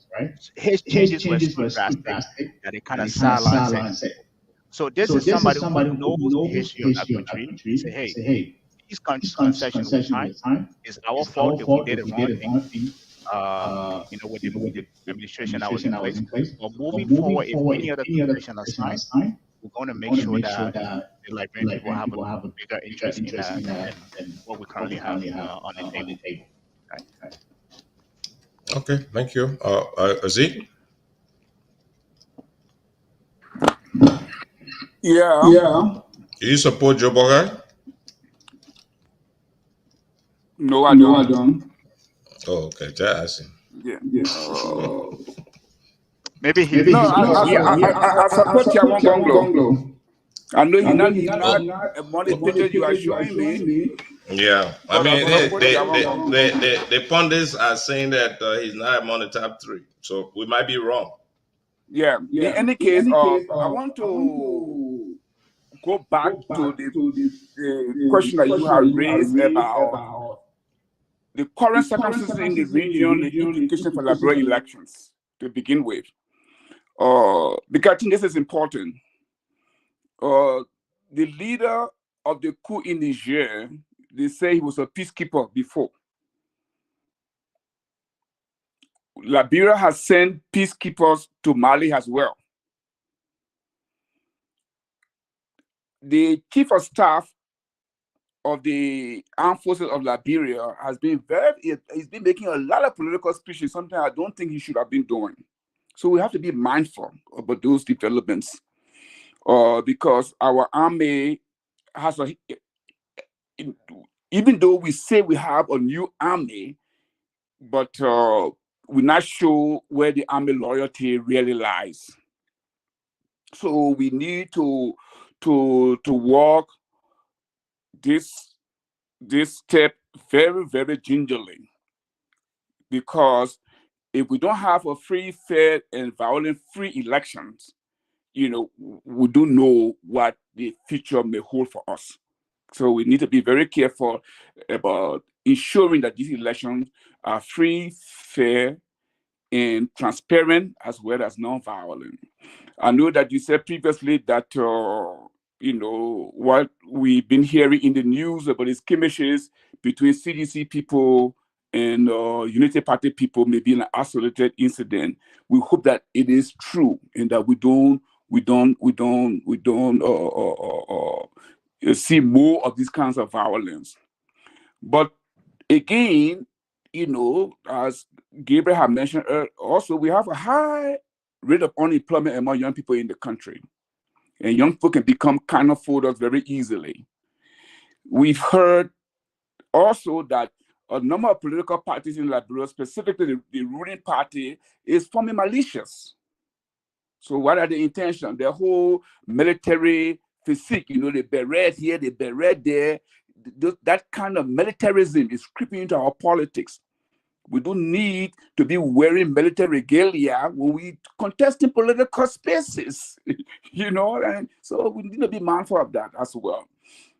Having said that, I think that one of the ways to ensure the deepening of democracy in Liberia is to promote the idea of inclusion.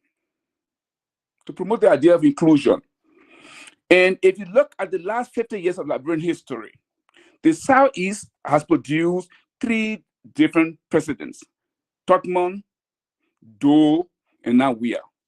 So we need to shift to a different section of where our president comes from. We can continue to look to the Southeast as the only place where people can comfortably become president. So if you're not from the Southeast, you're not from Monrovia, you cannot be president.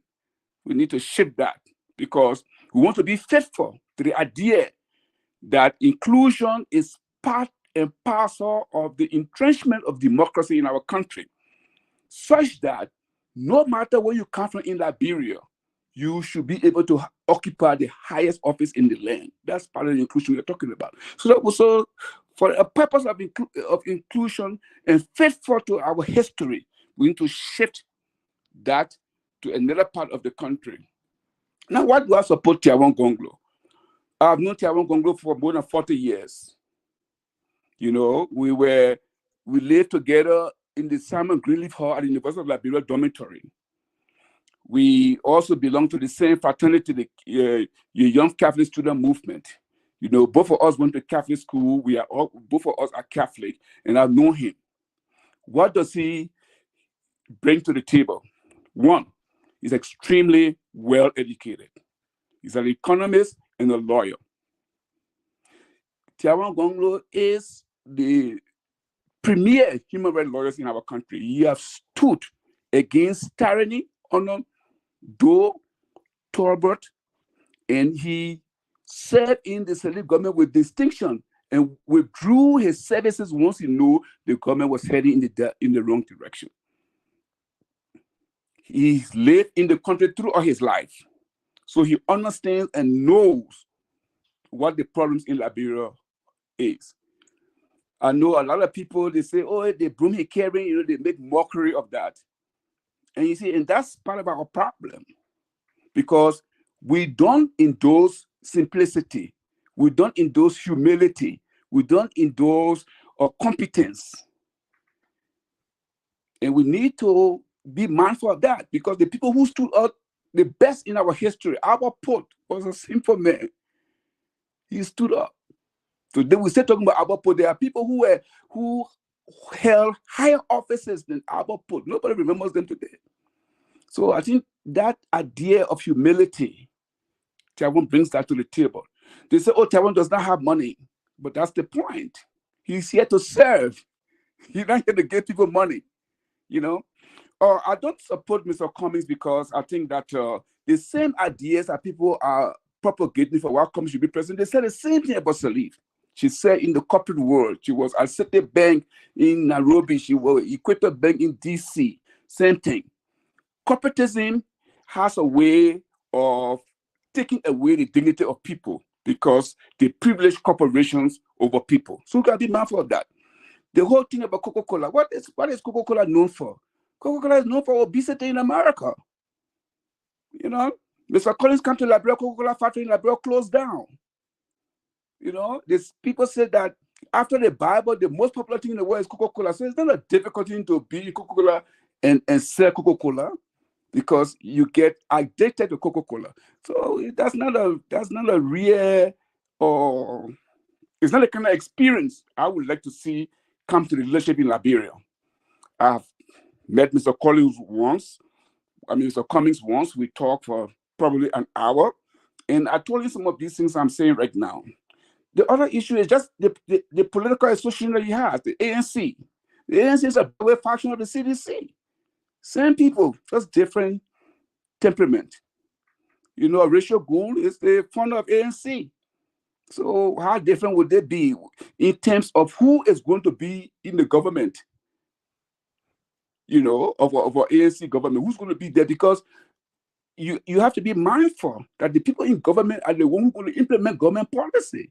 If it's the same CDC people reappearing in form of the ANC, then it's the same problem we're going to have. You know, I know I personally campaigned against Richard Gould when he was running for superintendent in Grand Bassa County. Okay, when he had looted NASCAR. So, and then of course we've been hearing about his campaign team. Who are on the campaign team? Where are they from? And what did they do where they are coming from? So I don't have any personal thing with Mr. Cummings. I think, you know, he did very well personally, but beyond that, he hasn't really done anything for Liberia. In his entire a corporate career. Liberia was not on his radar. He was not interested. Only after his retirement, then he's looking for a retirement job. So we should be mindful of that. So I think that Tier 1 brings some new element to what a president is supposed to be like. We have passed that place where these grandiose people who are trapped by the pageantry of being president. We need somebody who wants to hit the ground running, who understand the plight of poor people in that country. Tier 1 is a product of that. He understands poverty. Tier 1, if elected, will be probably the first person to become president of Liberia who didn't go to high school in Monrovia. He went to high school in Nima County. He's from Nima County. So it's important that we recognize people who look like most of the people in the country that they want to lead, people who have an understanding of what it means to be hungry in Liberia. And I think Tier 1 embodies those things. So I just wanted to maybe make some counterpoints to what you were saying. I understand what you're saying. That's your candidate. You have every right to support him. But this is something that I usually tell people, right? At the end of the day, every candidate, what we want them to do is to better the lives of those in the country, the citizen. That's your utmost responsibility. And for what I know about, I don't want to attack Mr. Gonglo. I heard he's, like you mentioned, he's a great human rights lawyer, but he was in charge of the labor ministry, right? Do you know our unemployment rate? I will leave that for you. Not only that, do you know the human rights abuses with the companies in Liberia, like those big companies in Liberia, or human rights violations? I will leave that. And the reason why I ask this question because the first time I went to Liberia, even the second time, 2013 and 2019, I have a friend who works at the ministry, who used to work at the Ministry of Labor. Yeah, I will follow him. He and I will go on these inspection. Yeah. At the time, Mr. Gonglo was overseeing the Ministry of Labor, right?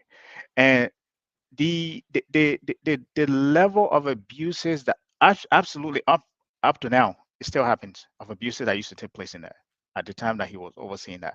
If you are in charge of defending people, especially one of the most important things in the country, which is to have people employed and have them gainful employment and protect them while they're in those employment. Those were places I believe he's supposed to, assert himself. But that was never the case. I know you talk about what Mr. Cummings was, he was just, and this is the argument we usually hear from most people that, oh, he just sell Coca-Cola. Coca-Cola is addictive. I don't think you guys understand. And this is what I like to tell people: go and research the company itself. Go and research, besides the company itself, go and research what he did. But most importantly, go and research the magnitude of the responsibility he had, the magnitude of the budget he had, the magnitude of the responsibility he had. Now, that's besides the point. You also made another argument that, hey, he never did anything for Liberia. Have you heard? Here's what I want to tell you, and you yourself alluded to this. You hire some people who could not even string up sentences together. Do you know the biggest asset of a country? That's its human capital. Whoever invests in that invests in the future of that country, and so perpetually invest in the advancement of that country. Have you heard about the Cummins Africa Foundation? Maybe not. Go look it up.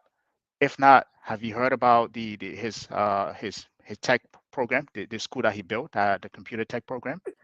That is right now probably from the secondary level, one of the best tech school program in the country, right?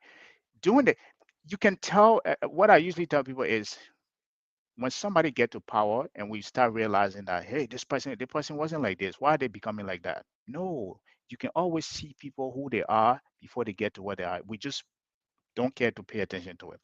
And I like to refer people to Mr. Cummins. Do you see what he did during the COVID? Besides the COVID, you know how many schools in Liberia he gave money to? Even the guy who are going against him, Prince Johnson, in Nimba, he gave $50,000 for Nimba at a school, a college in Nimba. And these are the same people who are going against him. This is fundamentally bigger. This is somebody who sees the country as bigger than him. But because you have, so if I see the country bigger than me, my disagreement with you will have no impact how I relate to you and what I do for you. Because at the end of the day, that is just ideological disagreement. But what I see is that I want to advance. What he sees is that he want to advance the country. Go look at the list of the things he did. He's continuing to do that in Liberia, from almost every hospital in our country to the tech program. For me, I'm a very big guy on education, and not just education, because I believe it is the fundamental biggest tool each and every one of us have to change whatever condition that we're in. And anybody who invests in your education invests in your future. And by just understanding that foundational level of it and starting a tech program, because he understands the STEM program, the science, technology, engineering, and math, which is the future of education. This is somebody who sees what he wants for Liberia. He's already started it and wants to do that at a bigger level.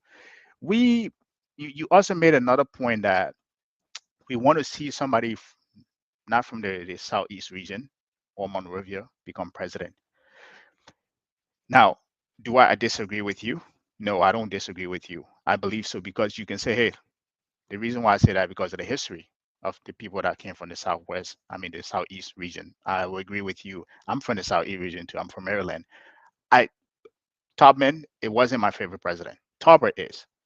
Tubman wasn't my favorite president because I know what he did in Liberia, compared to what people say, hey, he was the greatest president Liberia ever had. No, he was kind of a semi-despot to the Liberian people, paying your own citizen to spy on each other. I believe that's the biggest crime you can ever commit against your own citizen. So I'm not, but what I want to say is that you don't say because this person from the Southeast didn't do well, or this person from Monrovia didn't do well, so that means they're not qualified. It should be whoever is able to advance the economic interests of that country forward. Regardless whether they come from the South, whether they come from whatever part of the country they come from, it shouldn't matter. It should be whoever qualified is able to advance the economic interests of that country. So in as much that I agree with you that people from the Southeast, we've had 3 presidents from the Southeast, they haven't done anything well, right? And we've had somebody from Monrovia, and we said the same thing about Ellen. I will say this, and I will land, and then we can go on with this conversation. It's the thing that we like to do with ourselves, right? We like to put these kind of titles on people, even though they haven't exhibited any quality of it. We did the same thing. I agree with you. We did the same thing with Ellen. Even though she worked at the World Bank and all these institutions, from a practical level, she wasn't even an economist, but we put that economist title on her, right? We did that because this is who we wanted. Mr. Cummins had a practical experience of creating jobs, which is, at the end of the day, this is what you, myself, Cyrus, and everybody else want. The ability to self-actualize, that if I can work, I should be able to take care of myself. If I come out of school, I should be able to find a job to take care of myself and advance my economic interests. At the fundamental level, this is what all of those candidates are vying for. This is somebody who has done that practically, not just in one country in Africa, but many countries in Africa, creating jobs. Not just that, over here too in the United States. He did that at Pillsbury, he did that at Coca-Cola. Now you can discount it and say, hey, this is just coconut water he's selling. Coca-Cola is a global, it's I know you're laughing, but that's the argument we hear. So it doesn't faze me anymore. It's okay that They have Dasani, they have water, they cook brand inside the soft drink. It's just a fraction. Go look at the conglomerate and what Coke comprises of. It's just a fraction, but people don't know that. So sometimes when they speak to that, I just laugh. But this is, I will say this in Alain, this is someone who has a practical experience of creating jobs. And it's difficult if you know how African politicians are. Imagine going in Nigeria and trying to bring a Coke brand there, Western brand, in addition, while other local brands are there, and you're trying to do that. Do you know the kind of red tapes you had to go through politically? But he was able to navigate that. He did the same thing. Ramaphosa, the current, I think he's the current president of South Africa now. He gave this guy his first Coca-Cola brewery in Nigeria. Do you know how difficult it is to navigate those red tape? A local brand there that is doing well, and you want to bring a Western brand there, right? They will fight you tooth and nail. But he was able to navigate those challenges politically and able to succeed, creating jobs in those countries. For me, fundamentally, that education and economic advancement for the country, that's the reason why I support him. So I rest my case, Your Honor. Okay. Well, let me just respond, because... Strong case. Oh, you really want to respond, or is it? Yeah, no, I want to know. He responded to money. I didn't respond to him. Wait, what he said, but okay, go ahead, my brother. To exactly what I said. So I know the two of you on the same side now, but give me a chance. I know I'm a minority here, but I'm comfortable being a minority. No, Zeke, you are well protected here, my man. Go ahead. I support abortion rights. I support gay rights. I support all those things. So I'm always a minority, and I don't flinch. I didn't say that because somebody from the Southeast they are disqualified. I never said that. I said the way in which we entrench our democracy in Liberia is to promote the idea of inclusion. It's a principle. It's inclusion. I didn't rate the performance of Southeastern presidents, but I am saying we have to create the enabling environment in our border politics that no matter what part of the country you come from, you can ascend to the most important office in the land. That's what we call a politics of inclusion. Okay, so that's what I'm talking about. I'm from Sino County. Never went to school in Monrovia except the University of Liberia. Okay, so that's what I'm talking about. It's a principle. It's not whether the person did good or bad or whether, no, it's a principle of inclusion.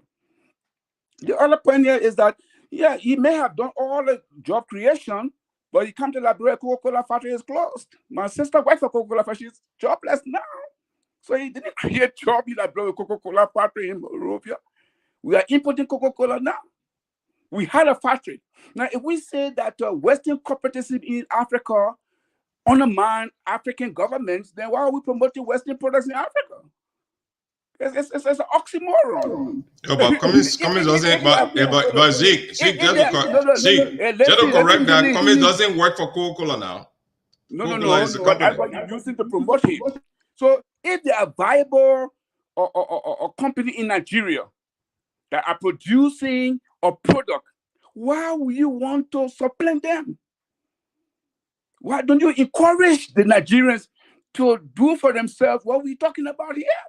So, there's a disconnect in those kinds of presentation.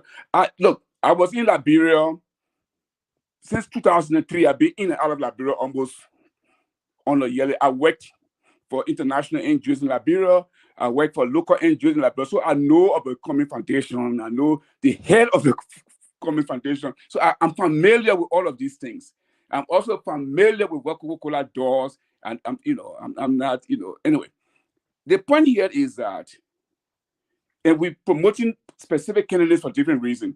Specifically about Taiwan Minister of Labor. One of the reasons that Taiwan left was Taiwan was one of the first Minister of Labor who decided that to get a worker visa in Liberia, there's certain kinds of fees you must pay it. And he elevated that fee to something like $1,000 to apply for visa. And as a result of that, about $10 million went into the fiscal annually. Okay? Now, about human rights abuses in Liberia. We did the work at Firestone. We did the research work at Firestone about using child labor in Firestone. We were supposed to go to court with that. Okay, we lodged a complaint in the USA with Alfred Brunel, Jerome Verdier, Kofi Woods, and myself. So we understand that.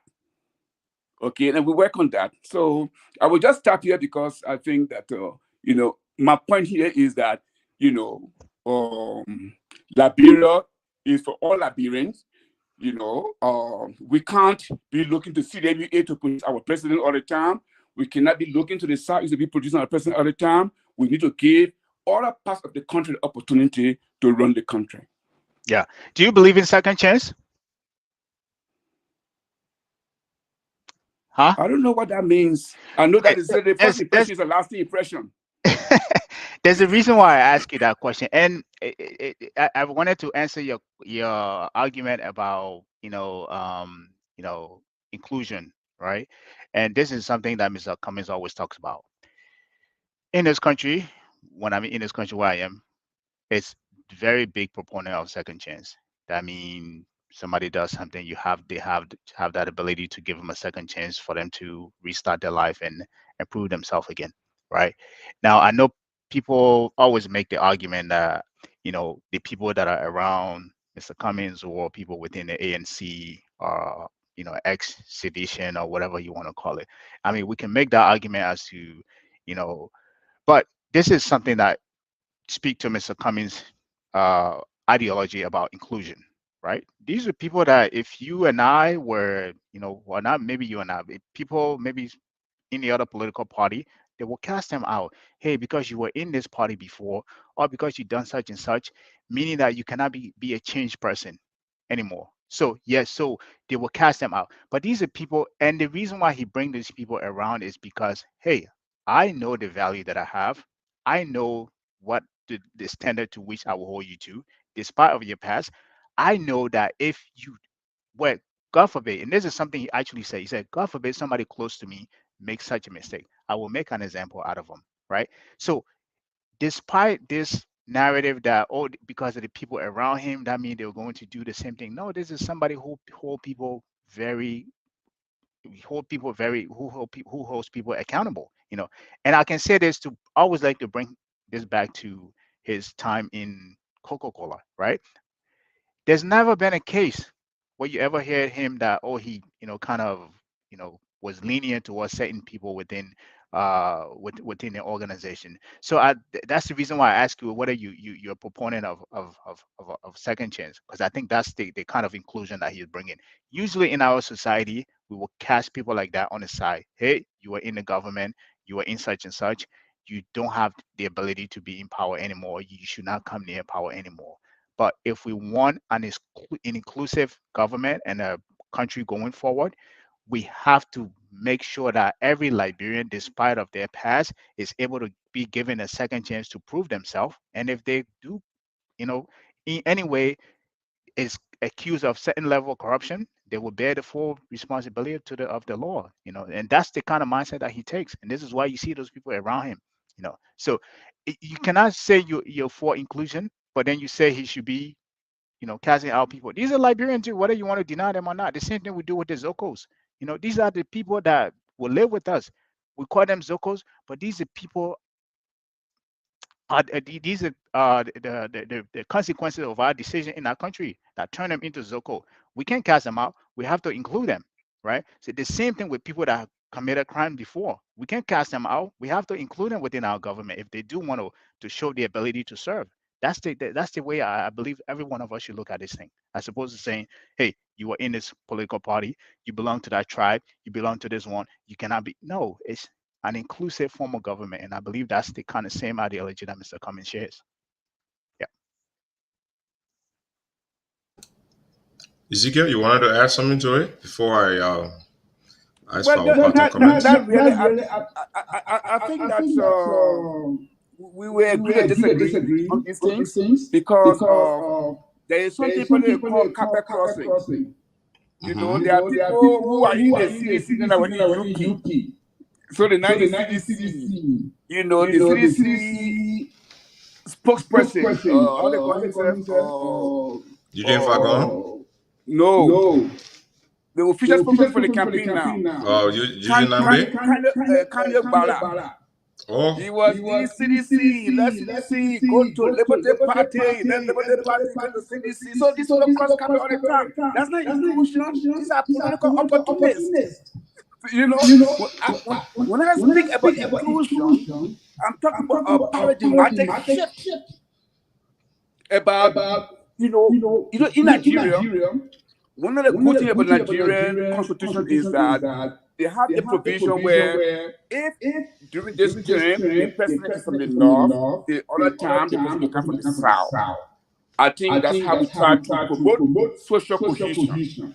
So my point is not about whether there is nobody qualified from the southeast to become president. I think we have very good capable people from the southeast, including Cummings, Mr. Carter, and people like that who can be president of Liberia. But I'm saying, in order to manifest political inclusion from every part of the country, it is important that find expression who becomes president of our country. And I'm not saying excluding somebody on the basis of trap or excluding somebody on the basis of, no, that's not what I'm saying. I'm saying that we need to introduce different ethos into our political culture that find manifestation in people from different regions of the country becoming president. That is my point. So can I say this? Sarah, is this okay if I say this real quick? Oh, sure. Okay. You and I don't want to play devil's advocate here. But sometimes I kind of feel for those that politically hop, if you want to call it that, those that leave one political party to go to another in Liberia. I used to frown upon it. Ezekiel called it opportunism. Right. I mean, yes, they are, but it's conditional, right? And the reason why is that this is why I suppose it's coming is because Cyrus, if you look at the country, Mr.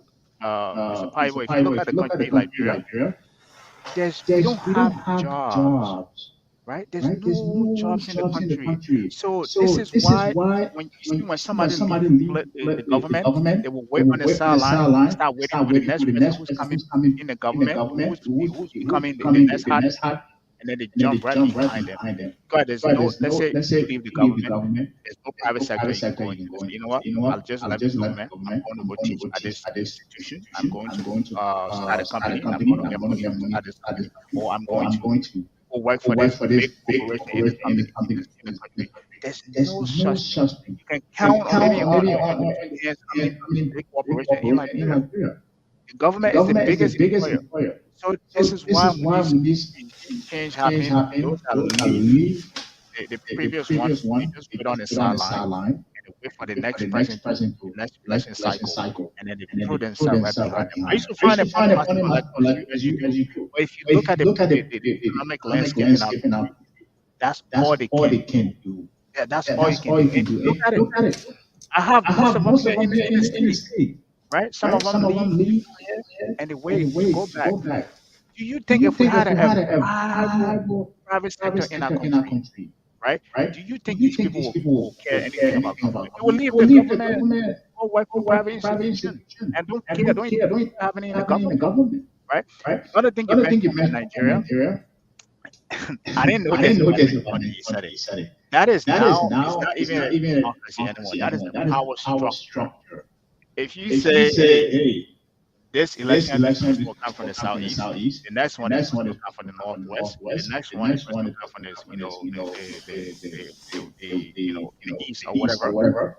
That is no longer. That is a structure that you put in place. You just use the voters because you've already got it. What you're going to do, regardless of who, just maintain that to make it seem as if you put it. But if you look at the way Nigeria, the North has always been, even though they have most of the, there's always been that is thing happening there. despite of the inclusion, there's still economic disparities. So we cannot look at it that way. We want democracy to bear this full responsibility of having democracy. I mean, the people electing who they want based on the person who supports the economic interest of the country. Simple as that. Thank you. Okay, guys. Let me wrap this up. We're getting close to our closing time, so I'll give you guys a few minutes to give us a parting comment. But just as a summary, we've been discussing the current debacle in West Africa relative to the forceful removal of President Mohamed Bazoum of Niger and the response of ECOWAS, headed by the Nigerian President Bola Tinubu, insisting that the coup leaders turn power back to the elected president. Right now, we have an impasse, and it appears to me that from our panelists, we have a consensus that war is not a good idea. We discussed the implication of that war, what Niger is, its position in that sub-Sahara region. We discussed the involvement of the international companies in the mining of uranium and the despair they have left behind for the Nigerian people. In spite of the large reserve in uranium, they are still one of the poorest countries in the world. And we also look at the implication for Liberia in terms of as we go towards elections, how do we apply these lessons for Liberia? What should be the criteria that determines our choice for president? We said it's important to get somebody who understands creating employment. Gabriel made a case for Mr. Alexander Cummings. Ezekiel made a case for the human rights lawyer, former head of the Bar Association, Tewon Gonglo. I think both arguments were good. We've had a vibrant discussion where you will have your views on what you think about it. So that brings us to the end of our program. So I would like to make another round with our panelists and have them each give us their parting comments. So I'll start with you, Gabriel. Paris and Mr. Paivo, thank you guys for having me. And for those of you watching, thank you for listening. I'm sure you have your comments, your opinions, and perspective of what we're discussing, and that is good. We always said the collision of thoughts is the advancement of knowledge. So it wouldn't be a good discussion if we just agreed on certain things. It was a pleasure being here. To go to the ECOWAS debacle and the West Africa debacle. I think at this place where we are, I think the ECOWAS, need to revisit its constitution if it has its own constitution in terms of how it intervenes militarily of things that have been because if it doesn't follow its own constitution, it could end up causing chaos in the region. The AU has been silent on this whole thing in terms of what they need to do in the region. I believe at this point where we are, we're supposed to have a force similar to the NATO. The African Union is supposed to have a force similar to the NATO that's supposed to intervene in things like this, in addition to what the ECOWAS is trying to do. But they have been silent and they haven't said anything. The only person that institution that have said anything was the ECOWAS. As far as Nigeria go into their play into this whole thing, I believe, I think I said this earlier, but I'll echo this again. Nigeria is considered the biggest, Africa powers, they like to call themselves. And you have to look at things from that level, not to say, hey, because you're the most powerful person in the room, you just come and start striking everything down with a hammer. This is a incident that is happening within the country, in the region.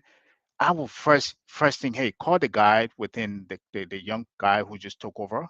Maybe call the other economic people with economic interests in that region and say, hey, how can we solve this? From a diplomatic standpoint, as opposed to just giving a threat that if you don't do such and such in 7 days or such, and you're gonna piss people off. And you're not speaking from a standpoint of a bigger brother, to use that analogy. So I think they need to take, power is very corrupt, and if you're giving power, there's a kind of thing that go over your head, and I think that's what is happening in Nigeria there as well. For the people of Niger, trust me, as I said this before, I stand with them. And this is somebody coming from a country who people have been robbed as well and continue to be robbed.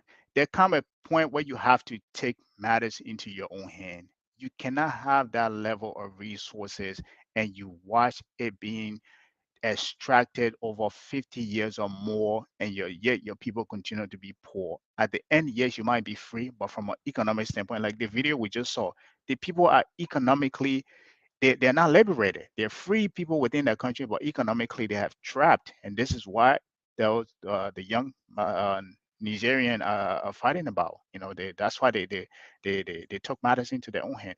Does that make it right? No, but that's maybe that was the only option they have. So for collectively, as we all of us are from the outside looking at the matter that is happening, I think we need to take things into that consideration as well.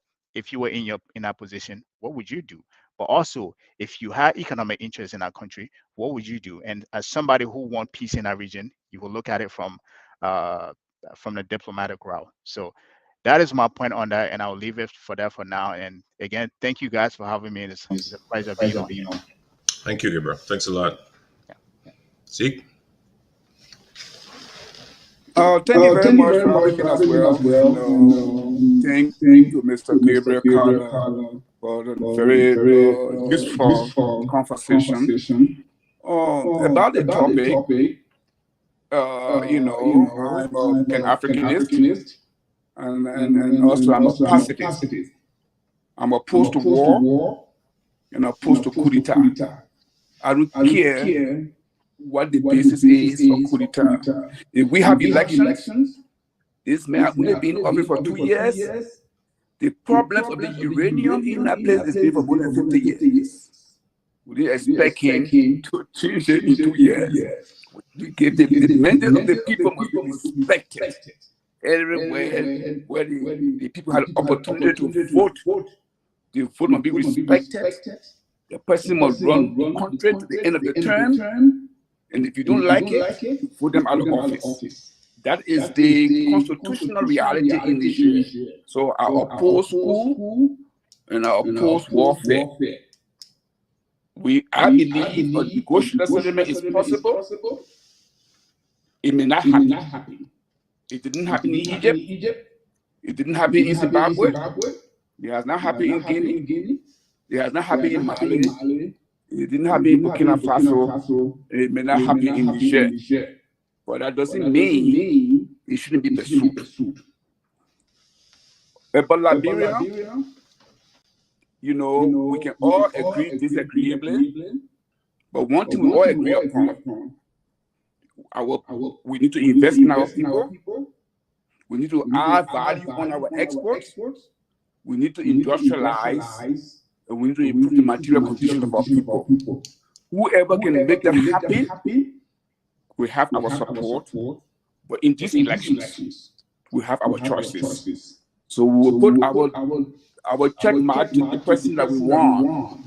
After the election, we have one nation and one people to pursue our national vision of inclusion, of economic well-being, of prosperity based on education, employment opportunities, and good health.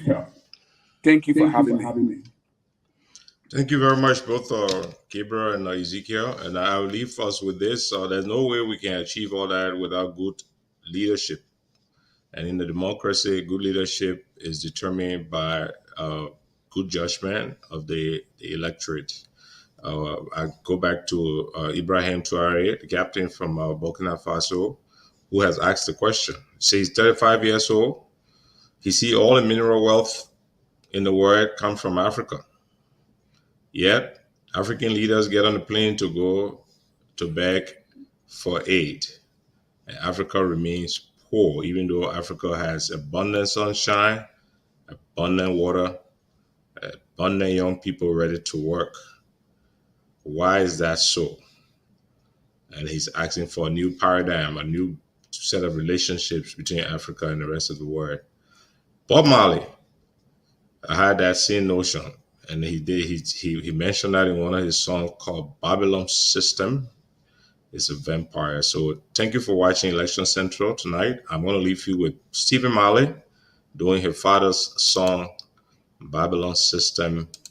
Is a vampire sucking the children day by day. Thank you for watching.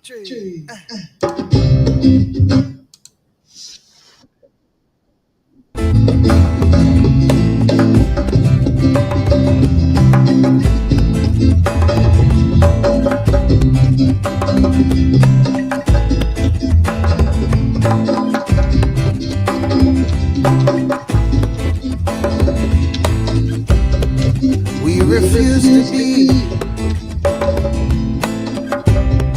what you wanted us to be.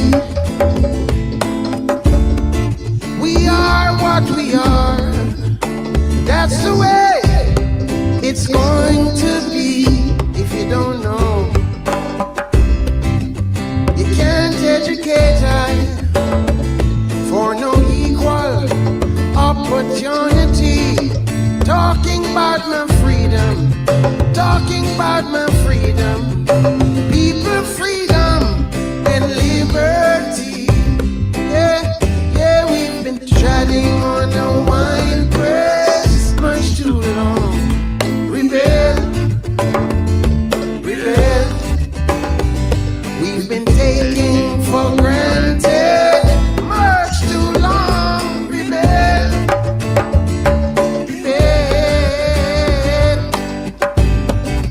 Babylon system is the vampire, yeah, sucking the children day by day, yeah.